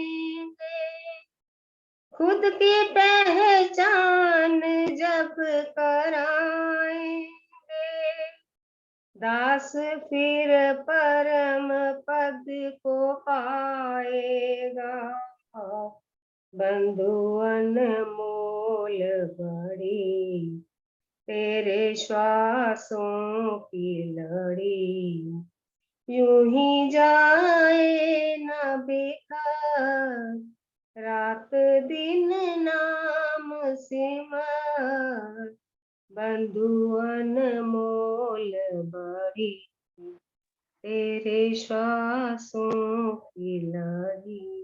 बहुत बहुत धन्यवाद जी आपका। बहुत बहुत धन्यवाद रमा वैद्य जी, बहुत सुंदर गीत पुनः एक बार आप लेकर आई हमारे मध्य में। बंधु अनमोल घड़ी, यूं ही जाए ना श्वासों की लड़ी। तो ये जो वास्तव में हमारे जीवन की प्रत्येक श्वास है, ये एक अनमोल रत्न है, एक अनमोल घड़ी जो हमें मिली परमपिता परमात्मा से, ऐसे ही नष्ट ना हो जाए, ऐसे ही व्यर्थ ना चली जाए। इसलिए प्रतिक्षण हमको यह विचार करना चाहिए कि हम कोई भी घड़ी अपनी ऐसे व्यर्थ ना करें। क्या इसलिए कहा है कि श्वास श्वास पर ओम भज, वृथा श्वास मत खोए, ना जाने इस श्वास का आवन होए न होए। न जाने कौन सी श्वास ऐसी है जो वापस आने वाली नहीं है। इसीलिए प्रत्येक घड़ी एक कीमती घड़ी है, उसको हम व्यर्थ ना करें, नहीं तो अंत में फिर हमें पछताना पड़ता है। आए थे फूल चुनने हम बागे हयात में, दामन को खारजार में उलझा कर रह गए। उम्रे दराज मांग कर लाए थे 4 रोज, 2 आरज़ू में कट गए 2 इंतजार में। बर्बाद यूं ही कर दिए वर्के किताबे जिंदगी, कुछ हम ही ने फाड़ डाले कुछ हवा में उड़ गए। ये सारा जीवन इसी तरह से फिर निकल जाता है, लेकिन कहते हैं पछताए होत क्या जब चिड़िया चुग गई खेत। इसलिए आइए समय से चेत जाएं और अपने इस अनमोल घड़ी को, अपनो अनमोल जीवन को व्यर्थ ना जाने दें। बहुत सुंदर गीत आपने सुनाया। और मैं बता दूं, आप सभी श्रोताओं को भी बता दूं, आदरणीय रमा वैद्य जी ने एक और गीत हमारे मंच से गाया था और वो हमने YouTube पर डाला था। उसको बहुत लोगों ने सराहा और 800 के करीब व्यूज, लगभग 800 करीब क्या 800 पूरे व्यूज उस गीत को अभी तक मिल चुके हैं। और हमारे चैनल का वो चौथा सबसे ज्यादा देखे जाने वाला भजन बन चुका है बहुत ही थोड़े टाइम में। आचार्य वागीश जी का एक प्रवचन है जो सबसे ऊपर चल रहा है, जो कि 2000 से ज्यादा व्यूज हैं जिसके। और एक भजन मेरा है, एक संध्या धिंगड़ा जी का है, और चौथे नंबर पर आपका भजन पहुंच चुका है जिसको 800 व्यूज अभी तक मिल चुके हैं। तो आप सभी धन्यवाद बहुत बहुत आपका। पर आपके जो है ना प्रवचन वो मुझे इतने अच्छे लगते हैं, मैं उसको सुनने के लिए आती हूँ। जी जी, चलिए आपका बहुत प्रवचन बहुत अच्छा आता है। वैसे पिछले वाला बहुत सुंदर था आपका भजन। जी। बहुत तो हम सुंदर। जो इसमें से कुछ भजन ज्यादातर हम प्रयास करते हैं कि काट करके हम YouTube पर डाल दें और आप लोगों तक भी उसे हम शेयर करते हैं लिंक को। आप भी आगे उसे अपने ग्रुप्स में शेयर करें ताकि और ज्यादा लोग उसको देख सकें और चैनल पर आकर के सब्सक्राइब करें। तो सरल सत्संग हमारा चैनल है, जैसा कि आपको शायद विदित भी होगा। इसके ऊपर हम ये सारे जो भजन आपके होते हैं कट कर करके अलग अलग से डाल देते हैं। तो ये अभी आप देखेंगे तो इसमें इनका रमा वैद्य जी का जो है 800 व्यूज के साथ में चौथे नंबर पर है। सबसे पहले आचार्य वागीश जी का आग में घी क्यों जलाएं, ये एक वीडियो हमने डाला था, तो ये 2100 व्यूज इसको अभी तक मिले हैं। एक मेरा एक भजन है जो मैंने लॉकडाउन के दौरान बनाकर रिकॉर्ड करके डाला था। एक संध्या धिंगड़ा जी हमारे बीच में, आशा धिंगड़ा जी आती हैं, उनकी बेटी ने गाया था, रचा है इस सृष्टि को जिस प्रभु ने वही ये सृष्टि चला रहे हैं। तो ये भी काफी लोगों के द्वारा सराहा गया। इसी तरह से रमा वैद्य जी का भजन भी बहुत पसंद किया गया है। जी, आइए अब मेरी प्रार्थना है रचना वर्मा जी से, कृपया आए और एक भजन आदरणीय रचना वर्मा जी हमारे मध्य में रखें। आदरणीय रचना वर्मा जी। हाँ जी, सभी को सादर नमस्ते। जब हम सभी ओर से मजबूर हो जाते हैं कि ईश्वर सुनता नहीं है, तो फिर वो अपनी फरियाद मतलब अपनी प्रेयर भगवान को ऐसे मतलब सुनाती हैं कि मैं चारों तरफ से हार गया हूँ। तो उसी पे मेरा ये भजन है। मेरे हालात पे तेरी खामोशियाँ, हे प्रभु अब सही हमसे जाती नहीं। मुझको इतना बता दो है मेरे प्रभु, क्या दया तुमको भक्तों पे आती नहीं। मेरे हालात पर तेरी खामोशियाँ, बन के टूटी सी तस्वीर कब तक रहूं। ताने दुनिया के दाता मैं कब तक सहूं। आंसू की तेज धारा में कब तक बहूं। आंसू की तेज धारा में कब तक बहूं। मेरे दर्दों सितम से भरी दास्तां, मेरे दर्दों सितम से भरी दास्तां, अब कहीं हमसे जाती नहीं। मेरे हालात पर तेरी खामोशियाँ, छलनी छलनी हुआ है ये सीना मेरा, चैन अपनों नहीं दाता छीना मेरा। छलनी छलनी हुआ है ये सीना मेरा, चैन अपनों आवाज नहीं आ रही। दाता छीना मेरा। बिन तेरे अब तो मुश्किल है जीना मेरा, बिन तेरे अब तो मुश्किल है जीना मेरा। थाम लो अब तो दामन मेरे ईश्वर, थाम लो अब तो दामन मेरे ईश्वर। तुमसे बढ़कर कोई मेरा साथी नहीं। मेरे हालात पर तेरी खामोशियाँ, गहरी नदियाँ भंवर दाता विकराल है। गहरी नदियाँ भंवर दाता विकराल है। मुंह को खोले खड़ा सामने काल है। बेबसी में तेरा दास बेहाल है। बेबसी में तेरा दास बेहाल है। कैसे नदिया किनारे पे लाऊंगा मैं, कैसे नैया किनारे पे लाऊंगा। राह कोई न अब तो आती नहीं, मेरे हालात पर तेरी खामोशियां, हे प्रभु अब सही हमसे जाती नहीं।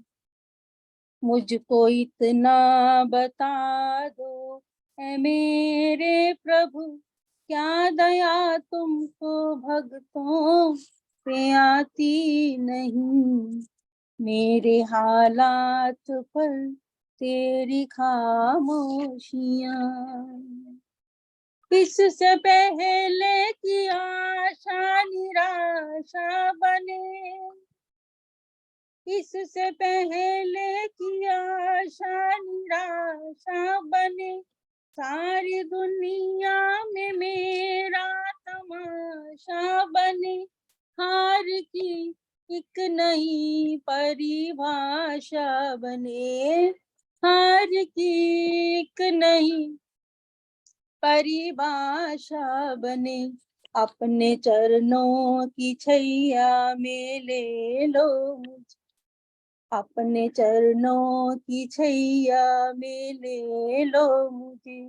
कोई चौखट मुझे और भाती नहीं, मेरे हालात पर तेरी खामोशियां, हे प्रभु अब सही हमसे जाती नहीं।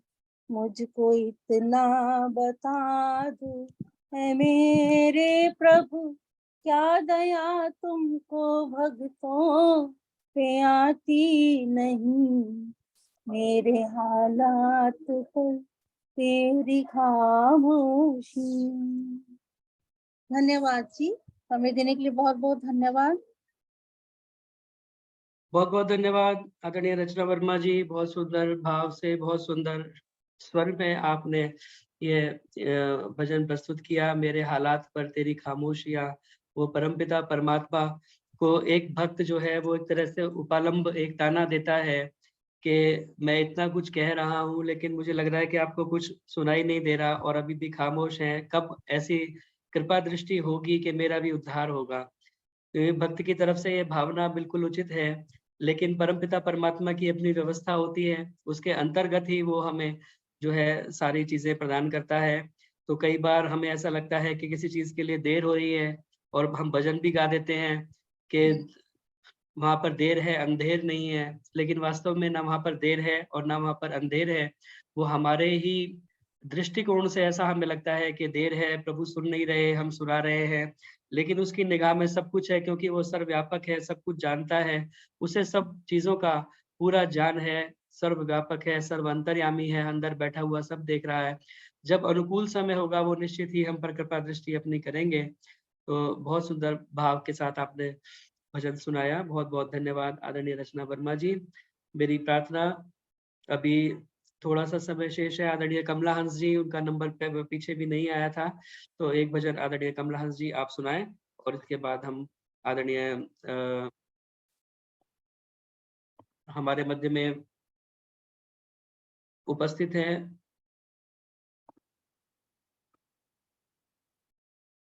उषा चितकारा जी, वो धन्यवाद करेंगे सबका। उससे पूर्व हाँ, कमला हंस जी अपना गीत रखें। मेरी आवाज आ रही है? हाँ जी, आ रही है। हाँ जी। ओम। विषयों विकारों में जिंदगी गुजार दी, परम प्रभु की बंदगी विसार दी, परम प्रभु की बंदगी विसार दी। उसी ने रचा है सारे जमी आसमान को, काहे को बुलाया तूने सर्वशक्तिमान को, प्यार की दौलत जिसने हो, प्यार की दौलत जिसने तुझे बेशुमार दी, परम प्रभु की बंदगी विसार दी। मिला वक्त हीरे जैसा हाथ से गंवा दिया, मिला वक्त हीरे जैसा हाथ से गंवा दिया, बड़ा कीमती है तोहफा धूल में मिला दिया।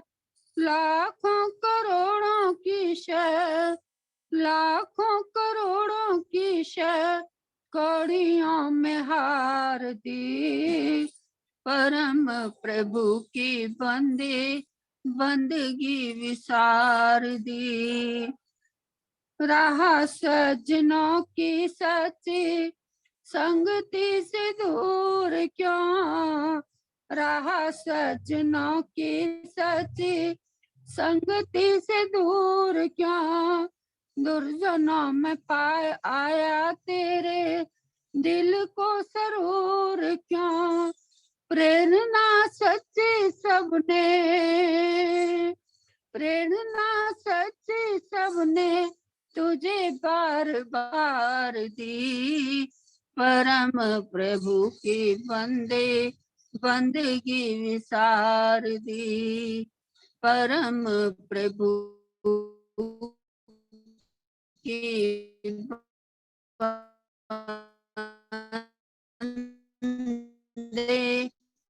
बंदगी विसार दी। बड़ी महीना बुरे संस्कारों वाली गंदगी हटाई ना, बाहर से काया तूने,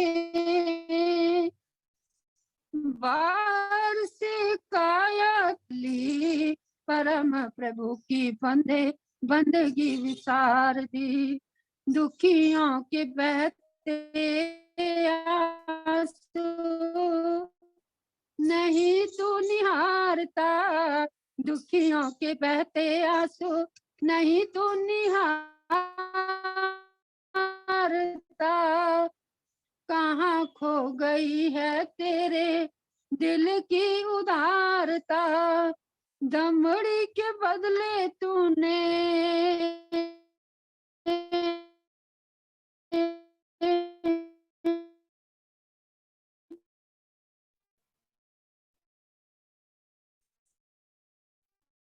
दमड़ी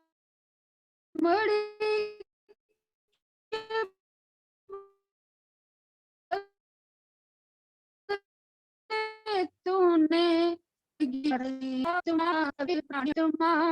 पथिक समाया सब में प्रभु परमात्मा, ज्ञान के द्वारा तेरी, ज्ञान के द्वारा तेरी आत्मा निखार दी, परम प्रभु की बंदगी विसार दी।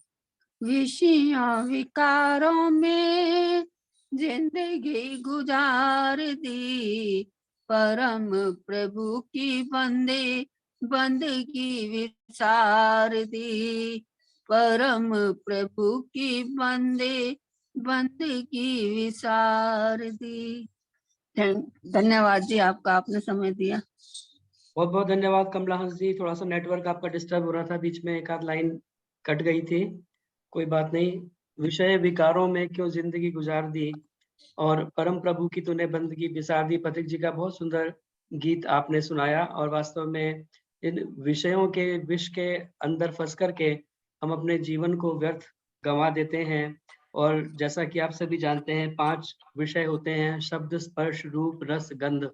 इन विषयों के अंदर फंस करके ही हम अपना पूरा जीवन इसी प्रकार बिता देते हैं। इसलिए एक छंद मैंने लिखा था कुछ वर्ष पूर्व, वो मैं आपको सुना करके फिर आगे कार्यक्रम को विराम की ओर लेकर जाते हैं। आज हमारा शब्द स्पर्श नहीं हो पाएगा। जी। आज हमारा भजन नहीं हो पाएगा। अरे सरोचंद्रा जी, आपका रह गया। जी आवाज कट रही थी भाई साहब। जी, एक आध लाइन कटी थी, ज्यादा नहीं। सरोज जी क्षमा कीजिएगा, अगले हफ्ते अगर आप आ पाए तो अगले हफ्ते हम आपका भजन जरूर रखवाएंगे। आज अगले थोड़ा हफ्ते के लिए नाम मेरा भी लिख लेना। जी जी अगले हफ्ते मेरा भी नाम लिखना, प्रेम कवात्रा। चलिए। हाँ, मैं आपको विषय के ऊपर सुना रहा था। शब्द स्पर्श रूप रस गंध पांच विषयों के वशीभूत होके बन जाना कहीं दासना। शब्द स्पर्श रूप रस गंध पांच विषयों के वशीभूत होके बन जाना कहीं दासना। काम क्रोध लोभ मोह मद के विकारों को आने देना कभी तुम जीवन में पासना। दसों इंद्रियों को वश करता है जो जितेंद्र, वही कर पाता उस प्रभु की उपासना। साधने को कुछ भी न शेष दुनिया में उसे, साध ली है जिसने केवल रसना व वासना। साध ली है जिसने केवल रसना व वासना। ये रसना और वासना को साधना वास्तव में बहुत ही दुष्कर कार्य है, कठिन कार्य है। जैसा मैं आपको पहले बता रहा था, रसना हमारी ज्ञानेंद्रिय भी है, कर्मेंद्रिय भी है। जीव के स्वाद को और वाणी के संयम को, दोनों को अपने जीवन में लेकर के आए। बहुत सुंदर भजन आपने सुनाया कमलांश जी, बहुत बहुत धन्यवाद। अब आइए, मेरी प्रार्थना है, हमारे मध्य में उपस्थित हैं आदरणीय माता उषा चितकारा जी, जो कि महिला प्रभारी हैं, मंत्री हैं आर्य केंद्रीय सभा नगर निगम क्षेत्र फरीदाबाद। आए और आप सभी का धन्यवाद ज्ञापित करें। उसके बाद हम शांति पाठ करेंगे और उसके बाद ये मंच 2-3 मिनट के लिए खुला रहेगा अनौपचारिक रूप से चर्चा के लिए। आदरणीय मैडम उषा चितकारा जी। सबको सादर नमस्ते। सबसे पहले मैं पायल जी को मुबारक देती हूँ। I fail to find words to put him in the right character, that he is such a सुलझे हुए आदमी हैं और हर चीज का प्रमाण इनके पास है और इतनी यंग उम्र में इतनी अच्छी तरफ इनका ध्यान हो गया है, इस बात से मुझे बड़ी खुशी होती है। This is what I tell my children always, कि देखो जॉब भी करते हैं और साथ में इतना अच्छा, इतनी सारी औरतों को संभाल के बैठते हैं भजन सुनवा के, और उनका मन भी लगा रहता है, भजन सुनने वालों का भी बहुत अच्छा लगता है। तो कमिंग टू द पॉइंट, आज के जो विचार मिले हमें श्रुति जी से हैं तो ठीक है, हमें पता है, सुने हुए हैं, लेकिन वही बात है ना कि हम मनन नहीं करते। तो उन्होंने ठीक कहा, जैसा खाएंगे, जैसा खाएं वैसा मन बनता है, जैसा अन्न वैसा मन। तो हमारा अन्न कैसा होना चाहिए, उसके 2-4 रूल्स भी उन्होंने बताए और ये भी बताया कि हम भूख से थोड़ा सा कम खाएं, वो बड़ा जरूरी है। चटपटा होने के नाते हम ज्यादा खा जाएं तो अति तो हमेशा अति सर्वत्र वर्जयेत कहते हैं संस्कृत में। तो मित का खाएं तो नित खाएं, असूल है। मात्रा में खाएंगे तो हमेशा खा सकेंगे, एक ही बार में ज्यादा खा सकेंगे तो फिर अगली बार डॉक्टर मना कर देगा। इसी तरह भूख से ज्यादा खाएंगे, एक डिब्बे में हम सामान भरते हैं, भरे जाएं भरे जाएं भरे जाएं, तो उस बेचारे सामान को हिलने का ही नहीं मौका मिलेगा। आमतौर पे देखा होगा कि लोगों के पेट इतने निकले होते हैं, वो बेचारे हिल ही नहीं सकते, अंदर इतना मामला पड़ा होता है कि उसको हिलने जुलने का भी नहीं मिलता। तो इसलिए हम भूख से कोशिश करें थोड़ा कम खाएं। मैं जानती हूँ एक बहुत बड़े, अभी क्या नाम था उनको मुझे भूल गया, वो सारे दिन में एक रोटी खाते थे। बात यह है कि रोटी हम भी एक खाते हैं, लेकिन हम एक्सरसाइज नहीं करते। रोटी तो हम भी सारे दिन में एक ही खाते हैं, लेकिन 2 खाते थे, अब 1 कर दिया उम्र के हिसाब से। कम खाना चाहिए, कम से पेट भर जाता है। इस तरफ सोचने की बात है कि नहीं भरता। और कई बार अगर मैंने तो खैर बहुत टाइम से रात का खाना छोड़ रखा है। आई टेक सिंपल मिल्क, कोई थोड़ा सा और कोई चीज लाइट सी, नहीं तो नहीं, ओनली मिल्क विल डू। तो इससे भी बड़ा फायदा होता है। ये भी एक तरीके का सॉर्ट ऑफ व्रत है, जैसे कहते हैं ना मेरा आज फास्ट है, ये भी एक तरीके का फास्ट है, जो कि अगर परसिस्टेंटली करें, कंटिन्यूअसली करें तो उसका इफेक्ट अच्छा ही पड़ता है।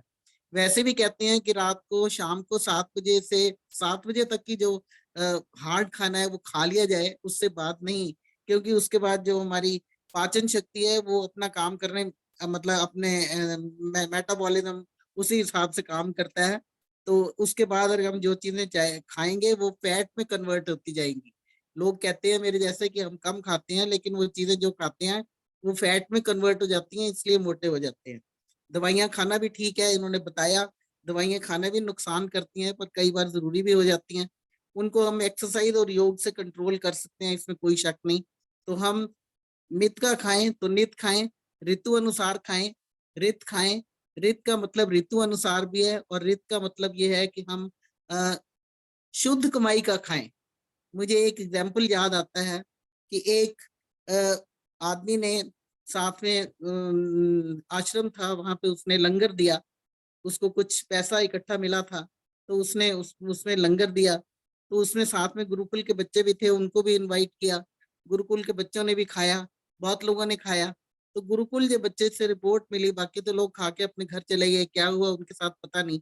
तो गुरुकुल के बच्चों से रिपोर्ट मिली कि उनका पेट खराब हो गया। और एक थे साधक थे जो सन्यासी बनने के ऑन द वे थे, उन्होंने भी खाना खाया। तो उन्होंने बताया कि मेरा बिल्कुल मन ध्यान नहीं लगा, बिल्कुल मेरा ध्यान खराब हो गया। जो मैं अपने आप को इकट्ठा करके बैठता था, कंसंट्रेट करता था, ध्यान लगाता था, मेरा ध्यान ही नहीं लगा।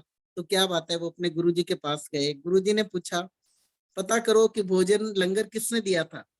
तो पता लगा कि लंगर उस एक आदमी ने दिया था जिसने कुछ मतलब आउट ऑफ द वे जाके पैसा अर्न किया, और उसने सोचा कि मेरा पैसा नेक कमाई बन जाए, तो उसमें से उसने पार्ट ऑफ इट लंगर के लिए लगा दिया कि शायद इससे उपकार हो जाएगा। तो पता ये लगा कि वो जो सॉर्ट ऑफ वेश्या वगैरह भी नचाता था आदमी वो, तो उसने पैसे को जो लंगर में लगाया। तो साधक को गुरुजी ने ये बताया कि देखो तुमने जो अन्न खाया ना वो शुद्ध नहीं था, वो शुद्ध कमाई का नहीं था, इसलिए उसने आपका ध्यान जो है वो खराब कर दिया। ये हमने भी सबने महसूस किया हुआ है कि कई बार किसी ऐसी जगह से कोई खाना हम खा के आ जाते हैं तो उस दिन अपसेट रहते हैं, तो कोशिश करते हैं कि बाहर से कम खाया जाए, क्योंकि पकाने वाले का भी असर होता है। एनीवे, तो अगर शुद्ध कमाई का खाएंगे तो उससे वो बच्चों का भी पेट इसीलिए खराब हुआ क्योंकि खाना वो शुद्ध कमाई का नहीं था। तो ऋतु अनुसार हो, लेकिन रित कमाई का भी हो। रित का मतलब शुद्ध कमाई का हो। तो हम अपने घर में भी ये देखें, we should be on our guard कि हमारे घर में जो कमाई आ रही है, हम खुद ला रहे हैं या हमारे घर वाले या बच्चे जो भी ला रहे हैं, वो नेक कमाई तो है ना, उसमें कोई गड़बड़ तो नहीं। अगर वो नेक कमाई नहीं है तो वो कहीं ना कहीं से निकलेगी, चाहे बीमारी में निकले चाहे किसी में निकले। मैं किसी कोई नाम नहीं रखना चाहती, लेकिन वो आजमाई हुई बात है कि वो निकलेगी जरूर। मैंने बहुत लोगों को बहुत करप्ट लाइफ जीते हुए देखा, बहुत ज्यादा उन्होंने कमा लिया, सारी जिंदगी के सारे साधन भी हो गए, लेकिन एंड रिजल्ट ये निकला कि मतलब जल्दी जल्दी दुनिया भी छोड़नी पड़ी, ये सामान सारा धरा धराया रह गया, बनी बनाई चीजें, और इतना खाया, और कई बार तो बेड रिडन इतने सालों तक रहे। अभी भी हैं मेरे नजर में कुछ लोग, मैं नाम नहीं दे लेना चाहती। तो हम इसलिए मैं एग्जाम्पल इसलिए दे रही हूँ कि we should be on our guard कि हम जो खा रहे हैं वो नेक कमाई तो है, ये बड़ी जरूरी है। ये चीज ये जो थी ये मैंने अपने पेरेंट्स से सीखी, अपने माँ बाप से सीखी। हमारे माता जी पिताजी हमेशा यही बताते थे, प्रभु आशीष जी के हम चेले रहे हैं, उन्हीं के सामने हम पले बड़े हैं। वो हमारे घर के सबसे बड़े गुरु थे सॉर्ट ऑफ। रोहतक में आर्य नगर में हमारा घर था, वैदिक साधना आश्रम साथ था, तो वहां पे प्रभु आशीष जी होते थे, तो हमारे घर उनका आना जाना, उन्हीं के आदेश अनुसार ही मैं आगे पढ़ाई करी और मैं जो भी बनी। वो तो उन्होंने मुझे कहा था तू पढ़ और तू आईएएस बनेगी। तो मेरे फादर ने मुझे आईएएस नहीं बनने दिया, उन्होंने कहा कि नहीं, मुझे पता है जेंट्स के साथ बैठना पड़ता है, शराब पीनी पड़ती है, ये करना पड़ता है, तो तू ज्यादा से ज्यादा टीचिंग में जाना चाहती है तो चली जा। एनीवे, ये मैं साइड ट्रैक कर गई हूँ। मैं अब बता तो ये रही थी कि हम खाना वो खाएं जो शुद्ध कमाई का हो, ये बड़ा जरूरी है, क्योंकि साथ तो किसी ने कुछ नहीं ले जाना। इसलिए आओ हम अपना प्रण करें, अपनी छानबीन करें कि हमारे घर में जितना पैसा आ रहा है वो शुद्ध कमाई का तो है, क्योंकि वही टिकने वाला है। अगर शुद्ध कमाई का होगा तो घर में निरोगता रहेगी, और अगर यज्ञ वगैरह होते रहेंगे तो वायु वैसे शुद्ध रहेगी, हालात वैसे अच्छे रहेंगे, और प्रेम बना रहेगा वगैरह वगैरह, जो सारे जितने एडजेक्टिव बोलने में जितने मर्जी लगा लो। तो मैं श्रुति जी का भी बहुत हृदय से धन्यवाद करती हूँ कि उन्होंने हम लोगों के को सीधे रास्ते पे लगाने के लिए ये बताया कि हम खाना इस तरीके से खाएं। हमें पता है, लेकिन वही जैसे कि जितेंद्र जी ने अभी बताया, सम श्रुतेन गमेमहि मां श्रुतेन विरादिशी, हम सुने हुए का अमल करें, उसका विरोध कभी ना करें। तो आओ हम ऐसा कोई ना कोई थॉट फॉर द डे, जब भी कोई सत्संग होता है तो उसमें से एक विचार निकाल के जरूर ले जाना चाहिए। तो आज का ये विचार हुआ, यही सोच लें कि मित खाएं और नित खाएं। तो इसके साथ मैं अपनी सभी बहनों का, जिन्होंने भाई भजन बहुत ही सुंदर थे जो मैंने पीछे सुने, मुझे तो नाम नहीं आते, वो जो उनके अपनी रचना थी, क्या आवाज थी। और जो लास्ट में उन्होंने लास्ट बट वन, वो भी बहुत ही सुंदर था। आई मीन मन की पीड़ा जैसी मर्जी एक्सप्रेस की, आपने अपने कमेंट्स दिए वो भी ठीक थे। लेकिन ऐसे होता है कई बार, साधक निराश होकर कहता है कि भगवान तो सुन नहीं रहा, हमें ऐसे लगता है सुन नहीं रहा। तो इसके अलावा कोई चारा भी नहीं कि हम यही सोचे कि हाँ हमारे साथ जस्टिस हो रहा है, जो भगवान कर रहा है ठीक कर रहा है। अगर हम कहेंगे नहीं ठीक कर रहा तो कुछ होने तो वाला नहीं, एक्सेप्ट दैट कि हम अपने मन को और अपसेट कर लेंगे। तो हम चाहेंगे कि हम अपने मन को शांत रखें। आज के उसमें से हम यही थॉट फॉर द डे लेते हैं कि मन को शांत रखें, शरीर को स्वस्थ रखें, एक्सरसाइज करें, कम खाएं, जितेंद्र जी से मिलते रहें और सारी बहनों के भजन सुनते रहें। इसी के साथ मैं सबका और स्पेशली जितेंद्र जी का धन्यवाद करती हूँ। परमात्मा करे हम सुने हुए का मनन कर सकें। धन्यवाद। बहुत बहुत धन्यवाद आदरणीय माता उषा चित्कारा जी, बहुत ही अच्छे तरीके से आपने पूरे उसको समराइज किया, सार संक्षेपण किया, और बहुत अच्छे तरीके से, जैसा आप हमेशा एक थॉट ऑफ द डे देती हैं हमें, आपने बहुत अच्छा विचार आज का दिया। हम सभी इस पर मनन करें और अपने जीवन में उतारने का प्रयास करें। बहुत बहुत धन्यवाद। आइए हम शांति पाठ करके आज के कार्यक्रम का समापन करें और उसके बाद अनौपचारिक रूप से आप 2-3 मिनट चर्चा कर पाएंगे। शांति पाठ। ओम द्यौः शान्तिरन्तरिक्षं शान्ति, पृथिवी शान्तिरापः शान्तिरौषधयः शान्ति, वनस्पतयः शान्तिर्विश्वे देवा शान्ति, ब्रह्म शान्ति सर्वं शान्ति, शान्तिरेव शान्ति सामा शान्तिरेधि। ओम शांति शांति शांति। जय घोष के लिए आप अपने माइक ऑन कर सकते हैं।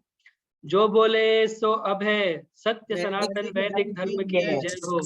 मर्यादा पुरुषोत्तम भगवान श्री रामचंद्र की, योगेश्वर भगवान श्री कृष्णचंद्र की, बिरजानंद की, प्रवर्तक महर्षि प्रवर देव दयानंद की, भारत माता की, गौ माता का पालन करें, आर्य समाज अमर रहे, देश की ज्योति जलती रहे, ओम का झंडा ऊंचा रहे। प्रणव ध्वनि।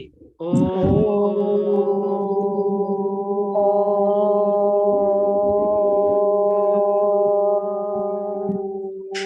वैदिक अभिवादन, सभी को सादर नमस्ते, सभी का सादर नमस्ते। हाँ जी, आपने